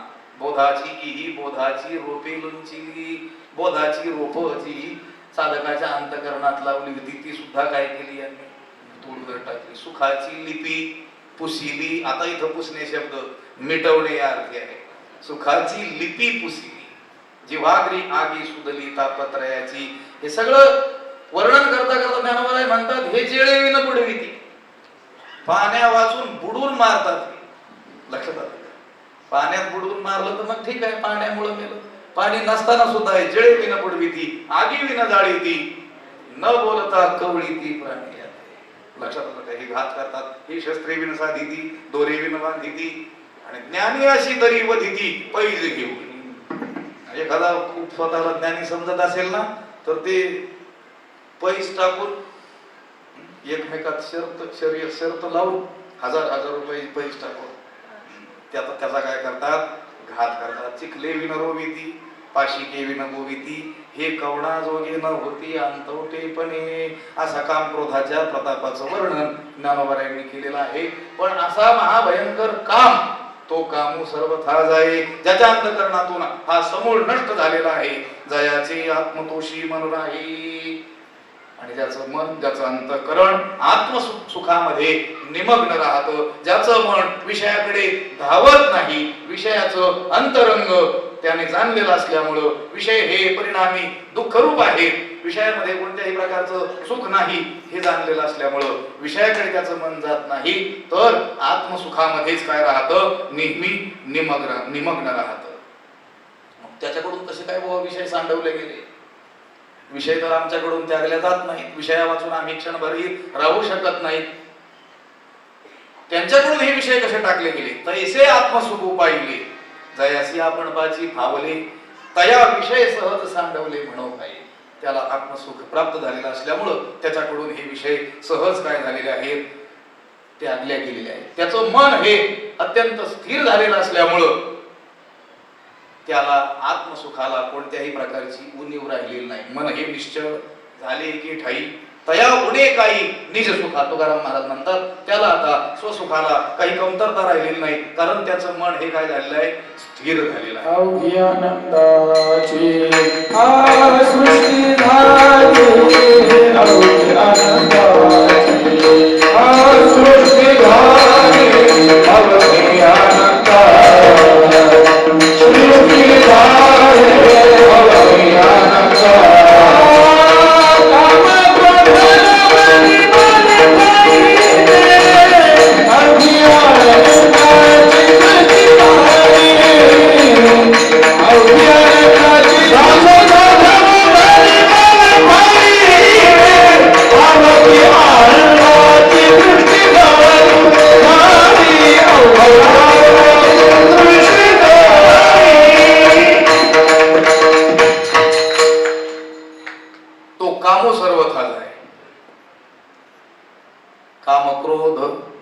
लोभ निमाले ठाईची अवघी आनंदाची सृष्टी झाली.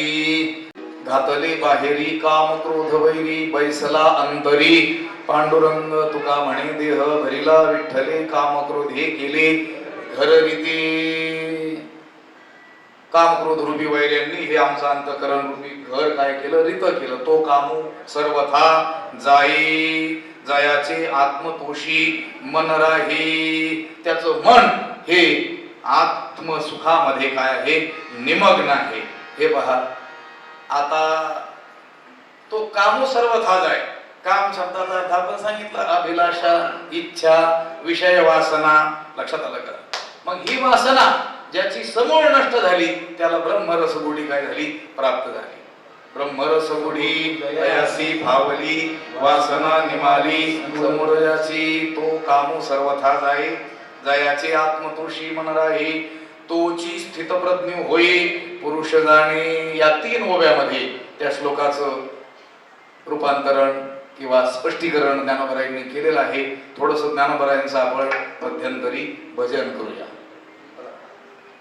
ज्ञानदेव तुकाराम ज्ञानदेव तुकाराम ज्ञानदेव तुकाराम ज्ञानदेव तुकाराम ज्ञानदेव तुकाराम ज्ञानदेव तुकाराम ज्ञानदेव तुकाराम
ज्ञानदेव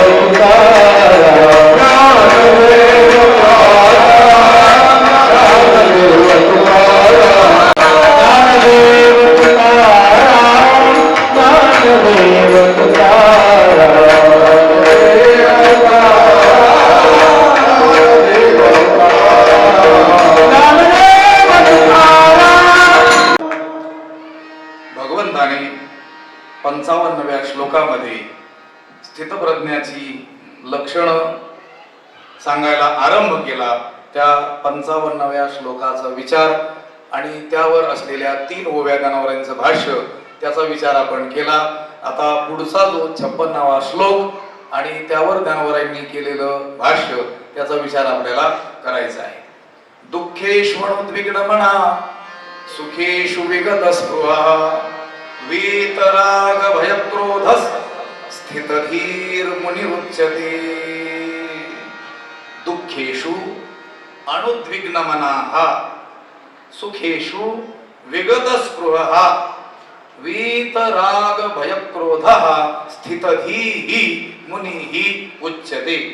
त्याचा अर्थ आहे दुःखेषु म्हणजे दुःखे प्राप्त झाली असता. जेवढी म्हणून जगामध्ये काय आहे दुःख आहे त्या समस्त दुःखांचा अंतर्भाव शास्त्रकारांनी 3 वर्गामध्ये केलेला आपल्याला आढळतो. त्रिविध दुःख किंवा त्याला त्रिविध ताप असं म्हटलेलं आहे. आध्यात्मिक दुःख, आधिभौतिक दुःख आणि आधिदैविक दुःख असे दुःख प्राप्त झाले असताना अनुद्विग्न मना हा म्हणजे ज्याच्या मनाला खेद होत नाही, ज्याचं मन उद्विग्न होत नाही. कितीही दुःख प्राप्त झाले तरी देखील ज्याचं मन उद्विग्न होत नाही, खिन्न होत नाही. आणि सुखेषु विगत स्पृहा, आणि जेवढी म्हणून सुख सांगितल्या गेली ती सर्व सुख त्याला प्राप्त झाली असतानाही विगत स्पृहा, त्याला त्याची स्पृहा असत नाही, म्हणजे त्याची आसक्ती तो धरत नाही. दुःख प्राप्त झाले तरी देखील हे दुःख मला नको असा प्रतिकारही त्याच्याकडून होत नाही. आणि सुख प्राप्त झाले असताना हे सुख असेच राहावे, आणखी मला प्राप्त व्हावे अशी स्पृहा, त्याच्याविषयी आसक्ती ही ज्याच्या चित्तात असत नाही. अजून आणि वीत राग भय क्रोध, म्हणजे राग, भय आणि क्रोध. वीत म्हणजे प्रीती, क्रोध आणि भय हे ज्याचं काय झालेलं आहे, नष्ट झालेलं आहे. ज्याची आसक्ती, प्रीती, राग, भीती आणि क्रोध हे नष्ट झालेले आहेत त्याला स्थितप्रज्ञ असं म्हणतात. स्थितधीही मुनीही उच्यते, त्याला स्थिर बुद्धी म्हणजे स्थितप्रज्ञ असं म्हणतात. हे स्थितप्रज्ञाचं लक्षण करणारा दुसरं वचन, दुसरा श्लोक भगवंताचा आहे.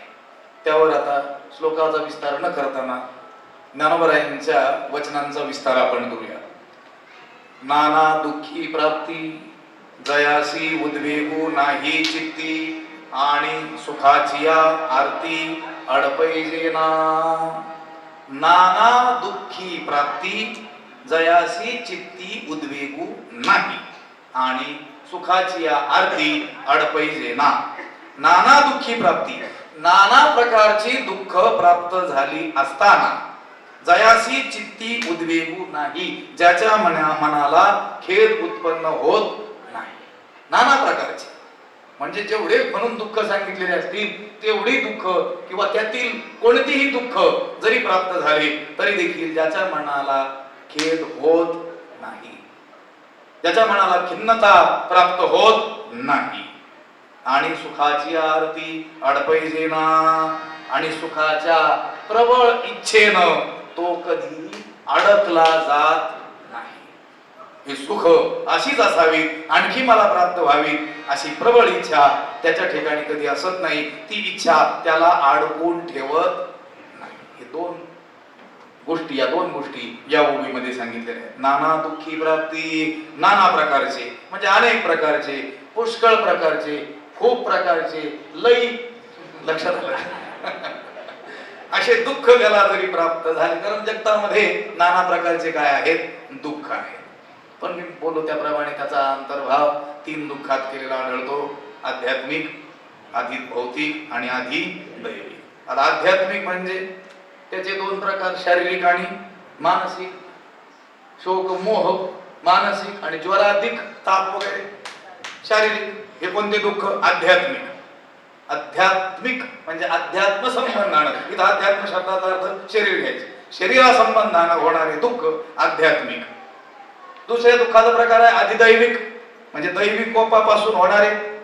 इंद्र, चंद्र, सूर्य, यक्ष, पिशाच, राक्षस, लक्षात आलं का? राक्षस भूतातील स्त्री जात, हाडळ वगैरे, लक्षात आलं का? होणारे जे दुःख आहेत त्याला काय म्हणायचं, अधिदैविक दुःख म्हणायचं. आणि अधिभौतिक म्हणजे भौतिक पदार्थापासून व्याघ्र, सर्प, चोराधिक आपल्या स्वशरीर राहून भिन्न असलेले जीव त्यांच्यापासून होणारे दुःख. असे हे जे दुःख आहेत हे त्रिविध दुःख जरी प्राप्त झाले तरी नाना दुःखी प्राप्ती जयासी उद्वेगू नाही चित्ती.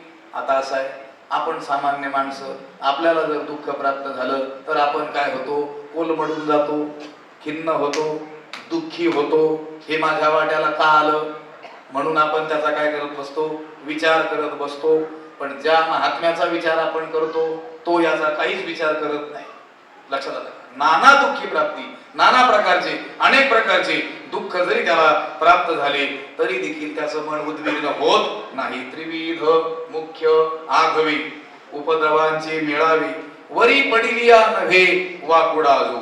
त्रिविध मुख्य आघवे, ही त्रिविध प्रकारची दुःख एकाच वेळी त्याच्या अंगावर येऊन काय करले, पडले. उपद्रवांचे मेळावे, सर्व उपद्रव त्याच्या वाट्याला आले, तरी देखील वरी पडिली नव्हे वाकुडा जो, त्याच्या अंगावर हे सगळे दुःख पडले तर थोडा सुद्धा तो वाकडा होत नाही. म्हणजे त्याचं मन उद्विग्न होत नाही.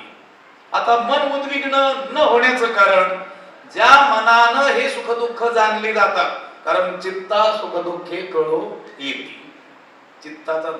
चित्ताचं काम आहे की त्याला सुख आणि दुःख कळतात. डोळ्याचं काम पाहणं, कानाचं काम ऐकणं, मुखाचं काम बोलणं, घ्राणाचं काम सुगंध दुर्गंध इत्यादिकांची जाणीव करून देणं, रसनेचं काम रस विषयाची जाणीव करून देणं, अंतःकरणाचं काम काय, सुख अथवा दुःखाची जाणीव करून देणं, मनाचं काम काय, सुख दुःखाची काय करून देणं, जाणीव करून देणं. मग हा जो महात्मा आहे, याला सर्व प्रकारचे दुःख प्राप्त झालेले असताना सुद्धा त्याचं मन उद्विग्न का होत नाही, तर ज्या मनानं सुख दुःख जाणली जातात, अनुभवली जातात, त्याचं ते मन आत्मानंदामध्ये निमग्न झालेलं असल्यामुळं सुख दुःखाची जाणीवच त्याला राहत नसते. लक्षात आलं का? मागच्या ओवीमध्ये काय सांगितलेलं आहे, जयाचे आत्मतोषी मन राहे. त्याचं मन आत्मानंदाचंच निमग्न झालेलं आहे, तिथून बाहेर येणंच त्याचं मन काय करत नाही, जाणत नाही. मन हे राम झाले, मन हे राम झाले, मन मना भव तू मन हे मीची खरी. त्याचं मन हे भगवत स्वरूपाशी एकरूप झालेलं आहे. हे पहा, मनालाच चित्त असंही आपण म्हणतो. अंतःकरण, करण म्हणजे इंद्रिय, अंतः म्हणजे आतलं, ही बाकीची सगळी बाहेरची इंद्रिय, आणि आतलं इंद्रिय मनोदशेंद्रियाध्यक्षम, 10 इंद्रियांचं अध्यक्ष असलेलं हे 11वं मन, म्हणजे हे आतलं इंद्रियच आहे. त्यालाच त्याच्या कामानुसार वेगवेगळी नावं पडलेली आहेत. त्यालाच काय म्हणतात मन, त्यालाच काय म्हणतात बुद्धी, त्यालाच काय म्हणतात चित्त, त्यालाच काय म्हणतात अहंकार. मन बुद्धी चित्त अहंकार याला अंतःकरण चतुष्टय, म्हणजे अंतःकरणाचे 4 प्रकार. 4 प्रकार म्हणजे 4 नाहीत अंतःकरण, ते एकच आहे. ते काम करायला लागलं की त्याला तसं नाव येतं. संकल्प विकल्पात्मकम मनः, संकल्प विकल्प करायला लागलं की त्यालाच मन हे नाव येतं. निश्चयात्मिका बुद्धी, निश्चय केला की त्याला अंतःकरणालाच बुद्धी हे नाव येतं. मन बुद्धी. चित्त, चिंतन करायला गेलं की चित्त हे नाव येतं. आणि एखाद्या गोष्टीचा अहंकार धारण केला की त्यालाच काय म्हणतात अहंकार. चित्त हे मनाचंच एक दुसरं काय आहे, नाव आहे. त्या चित्त शब्दामध्ये 2 तकार आहेत, एक अर्धा तकार आहे आणि एक पूर्ण तकार आहे. चित्त, भगवान भाष्यकारांनी म्हटलेलं आहे, चित्तम चिद इति जाणीयात तकार रहितो यदि तकारो विषयाध्यासा. चित्त हेच चित आहे. चित म्हणजे काय, तर सच्चिदानंद हे परमात्म्याचं स्वरूप आहे. ज्ञान स्वरूप परमात्मा, हे सर्वज्ञ सर्वविद तो ज्ञान स्वरूप आहे. म्हणजे चित्त हे चित आहे. म्हणजे तुमचं मन हेच राम आहे. मन हे राम झाले काय, ते रामच आहे. लक्षात आलं का? चित्त हे चित आहे. अहो म्हटले चित आणि चित्त याच्यात अंतर आहे. चित मध्ये एकच तकार आहे, तो अर्धा आहे. चित्त मध्ये 2 तकार आहे, एक पूर्ण तकार आहे. भाष्यकार म्हटले ते ठाऊक आहे आम्हाला. तो एक तकार काढला की चित्ताचंच काय होतं, चित होतं. लक्षात आलं? मग तो तकार काय आहे, तकारो विषयाध्यासा, विषय वासना रूपी तकार त्या चित्तातून निघून गेला की ते चित्तच चित होतं. मन हे राम झाले, मन हे राम झाले. प्रवृत्ती ग्रासुनी कैसे निवृत्तीसे आले. लक्षात आलं का? प्रवृत्ती मार्गाचा विचार सोडला की ते मनच काय आहे, राम आहेच. लक्षात आलं का? तेच भगवत स्वरूपाशी एक रूप आहेच आहे. मला सांगायचं हे की या महात्म्याला नाना प्रकारच्या दुःखाची प्राप्ती होते, तरी देखील जयासी उद्वेगू नाही चित्ती. त्याच्या चित्तामध्ये कोणत्याही प्रकारचा उद्वेग येत नाही. का येत नाही? कारण त्याचं मन आत्मानंदामध्ये निमग्न झालेलं आहे. तिथून येणं बाहेर येणं ते जाणतच नाही. आणि चित्ताला सुख दुःख कळून येतात. ज्या चित्ताला सुख दुःख कळून येतात ते तर आत्मानंदामध्ये निमग्न झालेला आहे, मग कसं काय त्याला जाणीव होईल? आहो, आपण संसारी विषयी माणसा, आपण सुद्धा एखाद्या दुसऱ्या विषयामध्ये निमग्न झालेलो असलो आणि त्याच वेळेस आपल्याला काही पायाला लागलं तरी देखील त्याची काय होत नाही, जाणीव होत नाही. दुसऱ्याला जाणीव करून द्यावं, तुमच्या पायातून तर रक्त येतं. हा काय आत्मानंदात निमग्न झालता का? नाही, विषयानंदात निमग्न झालता. तरी देखील त्याला सुख दुःखाचा काय पडला? विसर पडला. मग ज्याचं मन हे राम झाले, ज्याचं चित्त स्वरूपाशी एकरूप झालं, ज्याचं मन आत्मानंदामध्ये निमग्न झालं, त्याला सुख दुःख कसे काय कळतील? कितीही दुःख प्राप्त झाले तरी देखील त्याचं मन उद्विग्न होत नाही. नाना दुःखी प्राप्ती जयासी उद्विगू नाही चित्ती आणि सुखाची या आरती अडपैजेना. नाना प्रकारची दुःख प्राप्त झाली तरी सुद्धा त्याच्या मनाला खेद उत्पन्न होत नाही आणि नाना प्रकारची सुख जरी प्राप्त झाली तरी त्या सुखाच्या प्रबळ इच्छेनं तो कधीही अडकला जात नाही. आपण मात्र दुःख प्राप्त झालो की उद्विग्न होतो आणि उद्विग्न झालं की मग काय? वाहिल्या उद्वेग दुःखची केवळ, जी पण म्हटले केवळही म्हटले, लक्षात आलं, चकारही जोडला आणि केवळ म्हणजे सुख आणि दुःख असं थोडंफार सुख, पावसाळ्यात सुख, बाकीचं दुःख असं संमिश्र भेळ नाही, निव्वळ. आणि दुःखच काय केल्यानंतर वाहिल्या उद्वेग दुःखची केवळ भोगणे ते फळ संचिताचे. पण त्याचं चित्त मात्र उद्विग्न होत नाही. आपलं चित्त उद्विग्न होतं थोड्याशा दुःखानं, आपण डगमगून जातो आणि सुख प्राप्त झाली की हे सुख आपल्याला असावेत अशा प्रबळ इच्छेमध्ये आपण अडकले जातो. तो मला व्हावा म्हणजे हा विषय मला व्हावा, म्हणजे विषय मला व्हावा अशी आपली प्रबळ काय राहते? इच्छा राहते. तो मात्र या सुखाच्या इच्छेमध्ये अजिबात अडकत नाही. तुका म्हणे जाण सुख दुःख ते समान. त्यांच्या दृष्टीनं सुख आणि दुःख हे काय आहे? समान आहेत. मग हेही नाही आणि तेही नाही. सुख दुःख समान सकळ देवाचा कृपा. सुख दुःख समान जीवाचा कृपा. ज्ञानाचा बोध भक्ती देवाचा कलोल. जन्मज्वले ज्योती हरी रंगिला राम कृष्ण वासुदेव सदा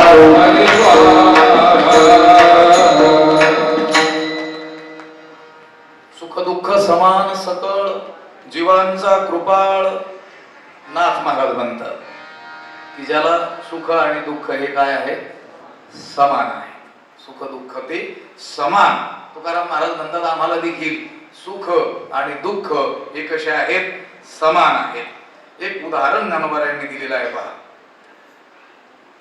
स्वस्वरूपामध्ये जो समरस झालेला आहे त्याच्या ठिकाणी हे सुख दुःख रूपी द्वंद्व हे कसे समान आहेत?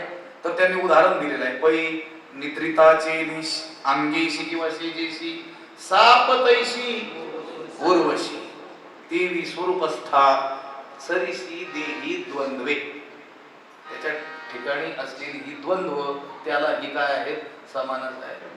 जो निद्रिस्त झालेला आहे, गाढ झोपलेला आहे. आता तो गाढ झोपलेला मनुष्य आहे, त्याच्या अंगावरून पायावरून साप जरी गेला तरी त्याला त्याची जाणीव आहे का? नाही. सापतैशी किंवा त्याच्या उशाला उर्वशी येऊन बसली तरी त्याची त्याला काय आहे? जाणीव आहे का? जाणीव नाही. अगदी ते त्याप्रमाणे स्वरूपस्था स्वस्वरूपामध्ये जो स्थित आहे त्याला देही द्वंद्वे सरिसी. त्याच्या ठिकाणी असलेली द्वंद्व ही कशी आहेत? समान आहेत. नाना दुःखी प्राप्ती आणि जयासी उद्वेगू नाही चित्ती आणि सुखाची आरती अडपैजेना. त्याचं कारण असं आहे, त्याला आत्मलाभ काय झालेला आहे? प्राप्त झालेला आहे. महासुखामध्ये त्याचं चित्त काय झालेलं आहे? पहुडलेलं आहे. का शस्त्रवरी तोडिलिया देह अग्नी माझी पडलिया चित्त महासुखी पहुडलिया जेवोची नाही. त्याचं चित्त महासुखामध्ये झोपलेलं आहे गाढ, आणि तिथून ते जाग होणं जाणतच नाही. त्याच्यामुळं त्याच्याकडे जगातील सर्व दुःख एका वेळी जरी आली तरी त्याचं चित्त उद्विग्न होत नाही. का शस्त्रवरी तोडलिया देह आगी माझी पडलिया. त्याच्या देहाला शस्त्राने घाव केला काय, किंवा त्याचा देह अग्नीमध्ये पडला काय, त्याचं चित्त महासुखामध्ये जे निमग्न झालेलं आहे ते तिथून बाहेर येणं जाणत नाही. नाना दुःखी प्राप्ती जयासी उद्वेगू नाही चित्ती, आणि सुखाची आरती अडपैजेना. जो आत्मलाभासारखी गोमटे काहीच न देखे म्हणून भोग विषेखे हरिखे, आणि सुखाची आरती अडपैजेना, आणि सुखाच्या प्रबळ इच्छेमध्ये देखील तो अडकत नाही. भोग विषेखे विशेष भोगानं हरिखेजेना, त्याला हरिकही होत नाही. लक्षात आलं का? त्याला हरी का होत नाही? कारण आत्मलाभासारखे गोमटे काहीच न देखे. आत्मलाभा इतकं गोमट त्याला दुसरं काही दिसतच नसल्यामुळं विशेष प्रकारचे भोग जरी प्राप्त झाले तरी देखील त्याचं मन हर्षित होत नाही. यम लब्ध्वा चापरम लाभम मन्यतेनादिकं ततः यस्मिन् स्थितो न दुःखेन गुरुणापि विचारलेते. गुरुणापि दुःखेन न विचारलेते. मोठी दुःख जरी त्याच्यावर येऊन पडली तरी त्याचं चित्त विचलित होत नाही. अडपैजेना, अडचणीत पडत नाही, गुंतत नाही. तो सुखाची आर्थिक सुखाच्या प्रबळ इच्छेत अडकत नाही. माणूस हा विषयामध्ये विषयाच्या इच्छेमध्ये काय होतो, सुखाच्या आशेनं अडकला जातो. पण बोलून गेलो आपण, सर्व सुखाची आशा जन्म गेला. सुखाच्या आशेतच अडकतो की मला काय होईल, आता तरी सुख होईल. त्या माकडानं माकडे मुठीशी धरिले फोटाने, तुकाराम महाराज म्हणतात. ते माकड धरणारे लोक एक घागर आणतात, मडका आणतात, जमिनीत पक्क पुरतात, आणि त्याचं तोंड कसं असतं, छोटं असतं. त्याच्यात फुटाणे ठेवतात. फुटाणे आवडतात माकडाला म्हणून माकड येतं फुटाणे खाण्याच्या इच्छेनं. त्याच्यात हात घालतं, मूठ भरून घेतं. असे 2-2 दाणे काही काढत नाही हुशार नसल्यामुळे. त्याच्यात हात घालतं, मूठ भरून घेतं, आणि ती मूठ काढण्याचा प्रयत्न करतं. मूठ काही बाहेर निघत नाही. मग त्याने समजावं हातात फुटाणे अडकल्यामुळे असल्यामुळे आपलं हात अडकलेला आहे, सोडून द्यावं. ते सोडतही नाही. आणि मग तो माकड धरणारा येतो आणि त्याला काय करतो, पकडून नेतो. लक्षात आलं. अगदी त्याप्रमाणे सर्व सुखाच्या आशा जन्म गेला. आता सुख होईल, मग सुख होईल. तो बैल असतो का घाण्याचा, त्याने सतत चालतच राहावं म्हणून त्याचा मालक काय करतो, त्याच्या डोक्याला शेत काठी बांधतो आणि त्याला पुढे घासाची काय करतो, पिंडी बांधत असतो. हा, लक्षात आलं. त्या बैलाला वाटतं एक पाऊल चालून गेलो की घासाची पिंडी आली समजायची. लक्षात आलं. त्या आशेनं चालतच राहतो. पण त्या बैलाला कळतच नाही की आपण कितीही चाललो तरी देखील ती घासाची पिंडी काही मिळणार नाही. सर्व सुखाची आशा जन्म गेला. लक्षात आलं का? आता लग्न झाल्यानंतर सुख होईल, मुलं झाल्यानंतर सुख होईल, ते शाळेत गेल्यानंतर सुख होईल, आणखी ते मोठे झाल्यानंतर सुख होईल, शिकल्यानंतर सुख होईल, ते नोकरीला लागल्यानंतर सुख होईल, त्यांचे लग्न झाल्यानंतर सुख होईल. नाही, जायची वेळ येते तोपर्यंत. चुनतीले खाना बांधून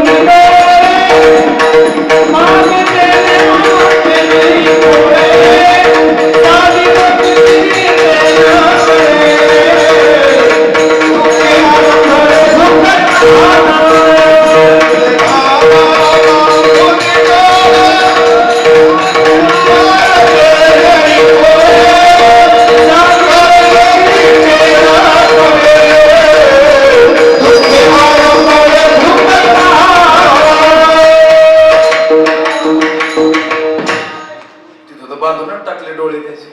लक्षात. जुंतीले घाना बांधवले डोळे. ह्याचे डोळे बांधलेले असल्यामुळं किती चाललो हेही कळायला काही नाही. मार्गात वेळ झाली नाही. ते का महात्म्याने एक गोष्ट सांगितली होती गमतीनं. तेलाचा घाना होता आणि तिथंच तो तेल विकायचा. एक माणूस आला तेल न्यायला. तिथं तेल विक्री असल्यामुळं तो चिकित्सक होता, तार्किक होता, म्हणून तर तार्किकाचा टाका संत.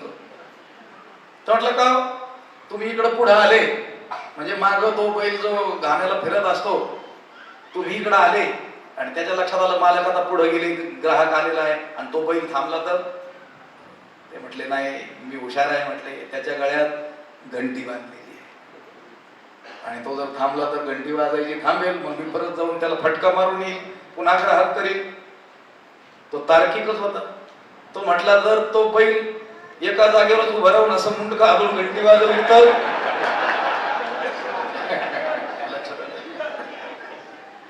तो तेल विक्रेता म्हटला त्या गाण्याचा मालक, मी तुला तेल विकणार नाही, तुझ्या पाय पडतो, इथून कृपा करून जा.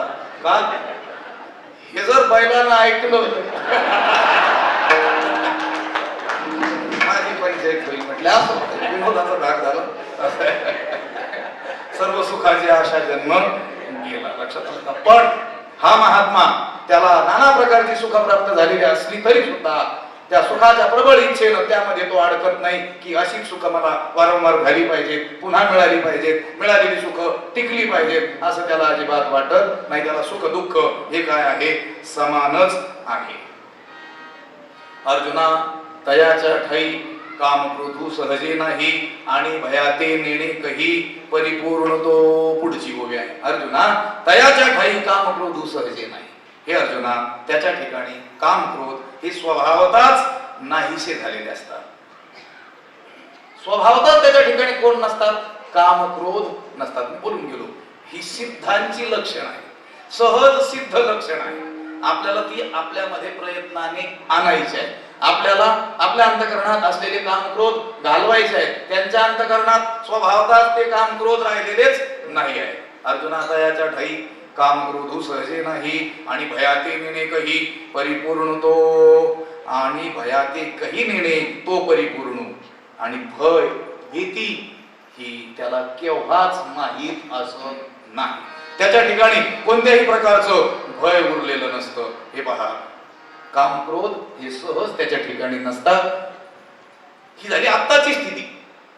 पण ही स्थिती प्राप्त व्हावी म्हणून मागे अनंत जन्म त्याने या काम क्रोधांना आपल्या अंतःकरणातून बाहेर काढण्याकरिता प्रचंड काय केलेले असते, साधना केलेली असते. मोठं वर्णन आहे त्याचं काम क्रोधांचं देखील. या कामावर विजय कसा मिळवावा, मी जो ग्रंथ त्याचं नाव उच्चारलं, सर्व वेदांत सिद्धांत सार संग्रह, त्याच्यामध्ये एक 7-8 श्लोक आलेले आहेत. म्हणून म्हटलं ना, तो कामू सर्व थाजा आहे. एवढं पद घेतलं तरी 4 दिवस बोलता येईल आपल्याला. तो कामू कसा असलेला कामू, त्याचा प्रताप सांगायचा ज्ञानोबरायांनी सांगितलेला, आचार्यांनी सांगितलेला. आणि यांच्या ठिकाणी काम क्रोध सहजे नाही, सहज स्वभावतः यांच्या ठिकाणी काम क्रोध नष्ट झालेले आहेत. अर्जुना याच्या ढाई काम क्रोध सहजे नाही आणि भयाते नेणे कही परिपूर्ण तो. हे काम क्रोधा नाही झाली, भूती झाली समता. त्यांच्या ठिकाणी काम क्रोध हे स्वभावतःच काय झालेले आहेत, नष्ट झालेले आहेत. हे पहा, त्याचा बोध इतका व्यापक झालेला आहे की जगची देह झाले म्हणून प्रिया प्रिय गेली, हर्षा हर्ष ठेले तुझे नवीन. त्याला आता आपल्या स्वरूपाहून कोणी दुसरा आहे असं वाटतच सर्वभूती पाहे एक वासुदेव, सर्वभूती पाहे एक वासुदेव, उसानिया ठावा अहं तेजा, उसानिया ठावा अहं तेजा,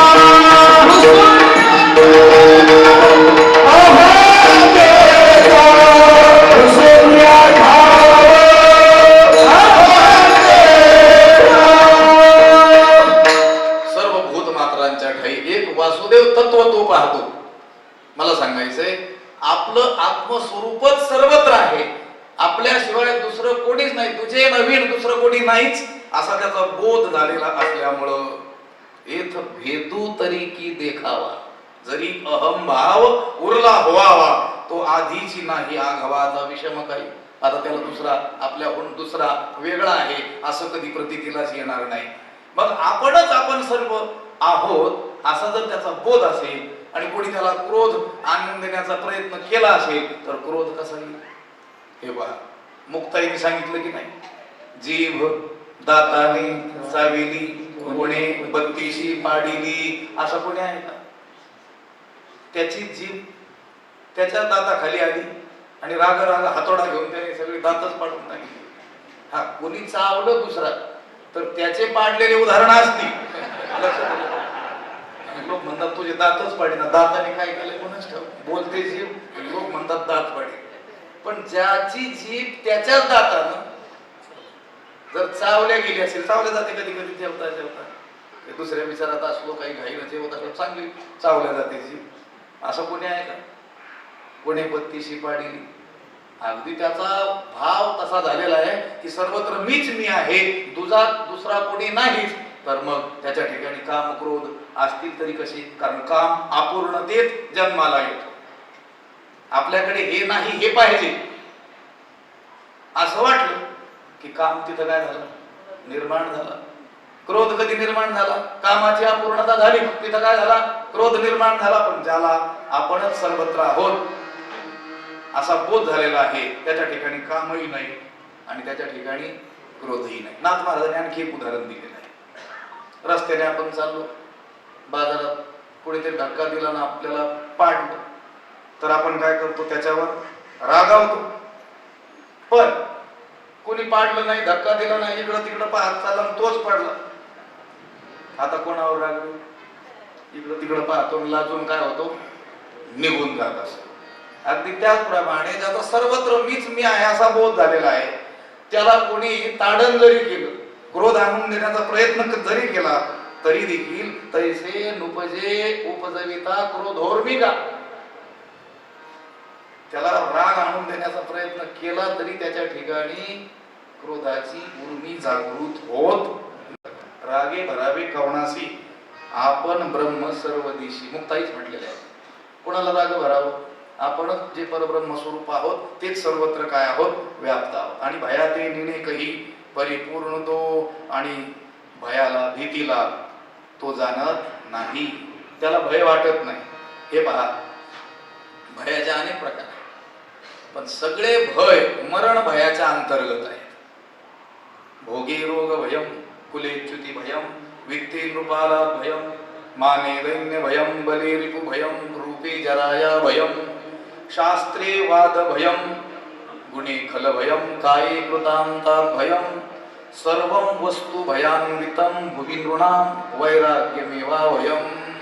त्या भर्तृहरीनं सांगितलं सगळ्या गोष्टी, जगातल्या सगळ्या गोष्टी भयग्रस्त आहेत. पण मला सांगायचं सगळे भय त्या मरण भयात अंतर्भूत होतात. तुका म्हणेवा हे मरणाचे भय रक्षणा उपाय करुणी असे, सगळं जग मरणाला भीत पण भयाते निने कही परिपूर्ण तो. पण जेवढी भय आहेत ती मरण भयाच्या अंतर्गत आहेत. आणि हे मरण भय सुद्धा देहासक्तीमुळे आहे आणि देहासक्ती ही अज्ञानामुळे आहे. आणि अज्ञान कशाचं? स्वस्वरूपाचं, आपल्या स्वरूपाचं. द्वितीयाद्वै भयम भवती, द्वितीयत्वाची जाणीव ही भयाचं मूळ आहे. भयम द्वितीयाभिनिवेशत स्यात्, भागवतामध्ये देखील सांगितलेलं आहे.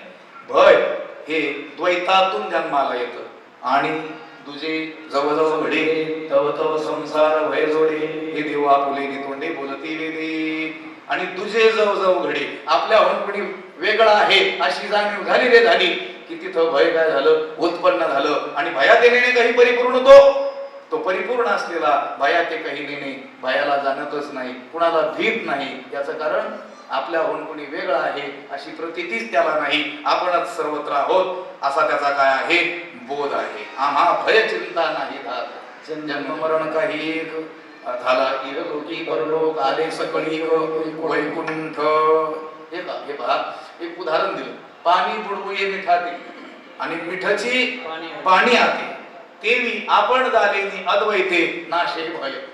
आपण अद्वैत स्वरूपामध्ये प्रतिष्ठित झालो की समूळ भय नष्ट झालं. आणि भयाते नेणे कही परिपूर्ण तो, ऐसा जो निरवधी तो जाणपा स्थिर बुद्धी, जो निरसुनी उपाधी भेदर हेतू.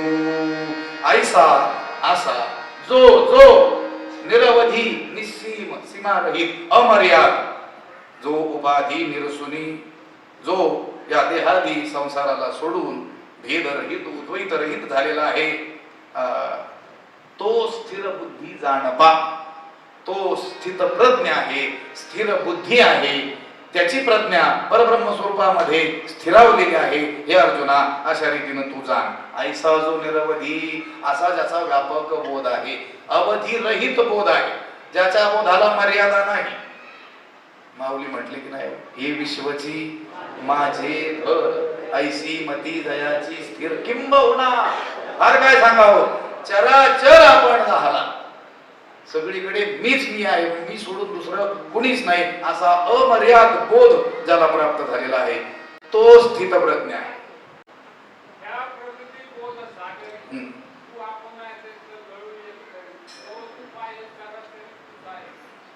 ऐशा प्रतिती बोध सागरी, अशा या अनुभव रूप सागरामध्ये, ऐशा प्रतिती बोध सागरी तू कल्लोळ करी. तू आपण एक काय हो, तरंग हो. म्हणजे परब्रह्म स्वरूपामध्ये आपलं सर्व अस्तित्व काय कर, विलीन करून टाक. लक्षात असं जेव्हा होईल, त्या परब्रह्म स्वरूपामध्ये आपण आपलं अस्तित्व ज्यावेळेस पूर्णपणे विलीन करून टाकू, त्यावेळेस आपल्यालाही तो अनुभव येईल की विश्वदेव सत्यत्वे. ज्याला विश्व हे सत्य वाटतं, अहो विश्व तर आम्हालाही सत्य वाटतं, पण आपल्याला विश्व विश्वरूपानं सत्य वाटतं, आणि संतांना विश्व हे देव रूपानं, अधिष्ठान रूपानं सत्य वाटतं. आपल्याला हा संसार रूपानं खरा वाटतो, संतांना संसार खरा वाटतो, पण अधिष्ठान रूपानं त्यांची दृष्टी कुठे आहे? जे जे दृष्टी दिसे ते ते हरिरूप. तुझ्या ध्यान जप जेथे तेथे देखे तुझीच पाऊले, त्रिभुवन संचले विठ्ठला. त्यांची दृष्टी ही अधिष्ठानाशी एक रूप झालेली आहे. मग म्हणे सर्वत्र सच्चिदानंदू, मीची एक स्वतः सिद्धू, जो आपणे नसी भेदू नेनोने जाणे. कोणत्याही प्रकारचा भेद तो जाणत नाही. ऐसा जो निरवधी, तो जाणपा स्थिर बुद्धी, जो निरसुनी उपाधी भेद रहितू. तुकाराम महाराज देवाला मागणी करतात एका ठिकाणी, उपाधी वेगळे तुम्ही निर्विकार, काहीच संसार तुम्हा नाही. ऐसे मज करुणी ठेवा नारायणा, समूळ वासना काहीच वासना नुरबावी. उपाधी वेगळे तुम्ही निर्विकार. हे देवा, तुम्ही निर्विकार आहात, कोणत्याही उपाधीनं बांधल्या गेलेले नाही, असं तुम्ही मला करून ठेवा. हा जो महात्मा आहे तो तसा आहे, जो निरसुनी उपाधी भेद रहितू, कोण्याही प्रकारचा भेद ज्याच्या ठिकाणी शिल्लक राहिलेला नाही, तो स्थित प्रज्ञ आहे, असं तू जाणून घे. 2 श्लोकावर ज्ञानोबरायांनी 3 ओव्यांचं केलेलं जे भाष्य, एकंदर 6 ओव्यांचा विचार आजच्या या सत्रामध्ये करण्याचा प्रयत्न केला. ज्ञानेश्वर माऊली, जय ज्ञानेश्वर माऊली, जय ज्ञानेश्वर माऊली, जय ज्ञानेश्वर माऊली. ज्ञानराज माऊली तुकाराम, ज्ञानराज माऊली तुकाराम.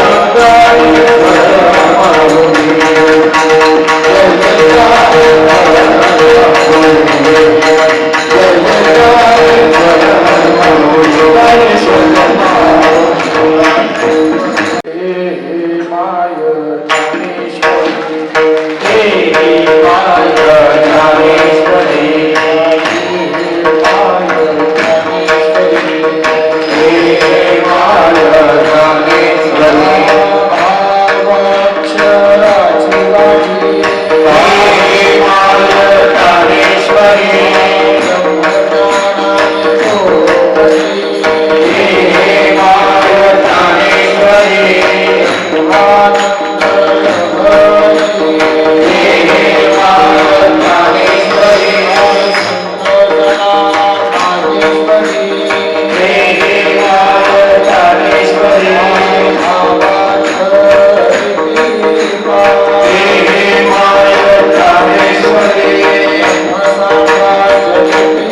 पुंडलिक वरदा हरी विठ्ठल श्री ज्ञानदेव तुकाराम पंढरीनाथ भगवान की जय. माऊली ज्ञानेश्वर महाराज की जय.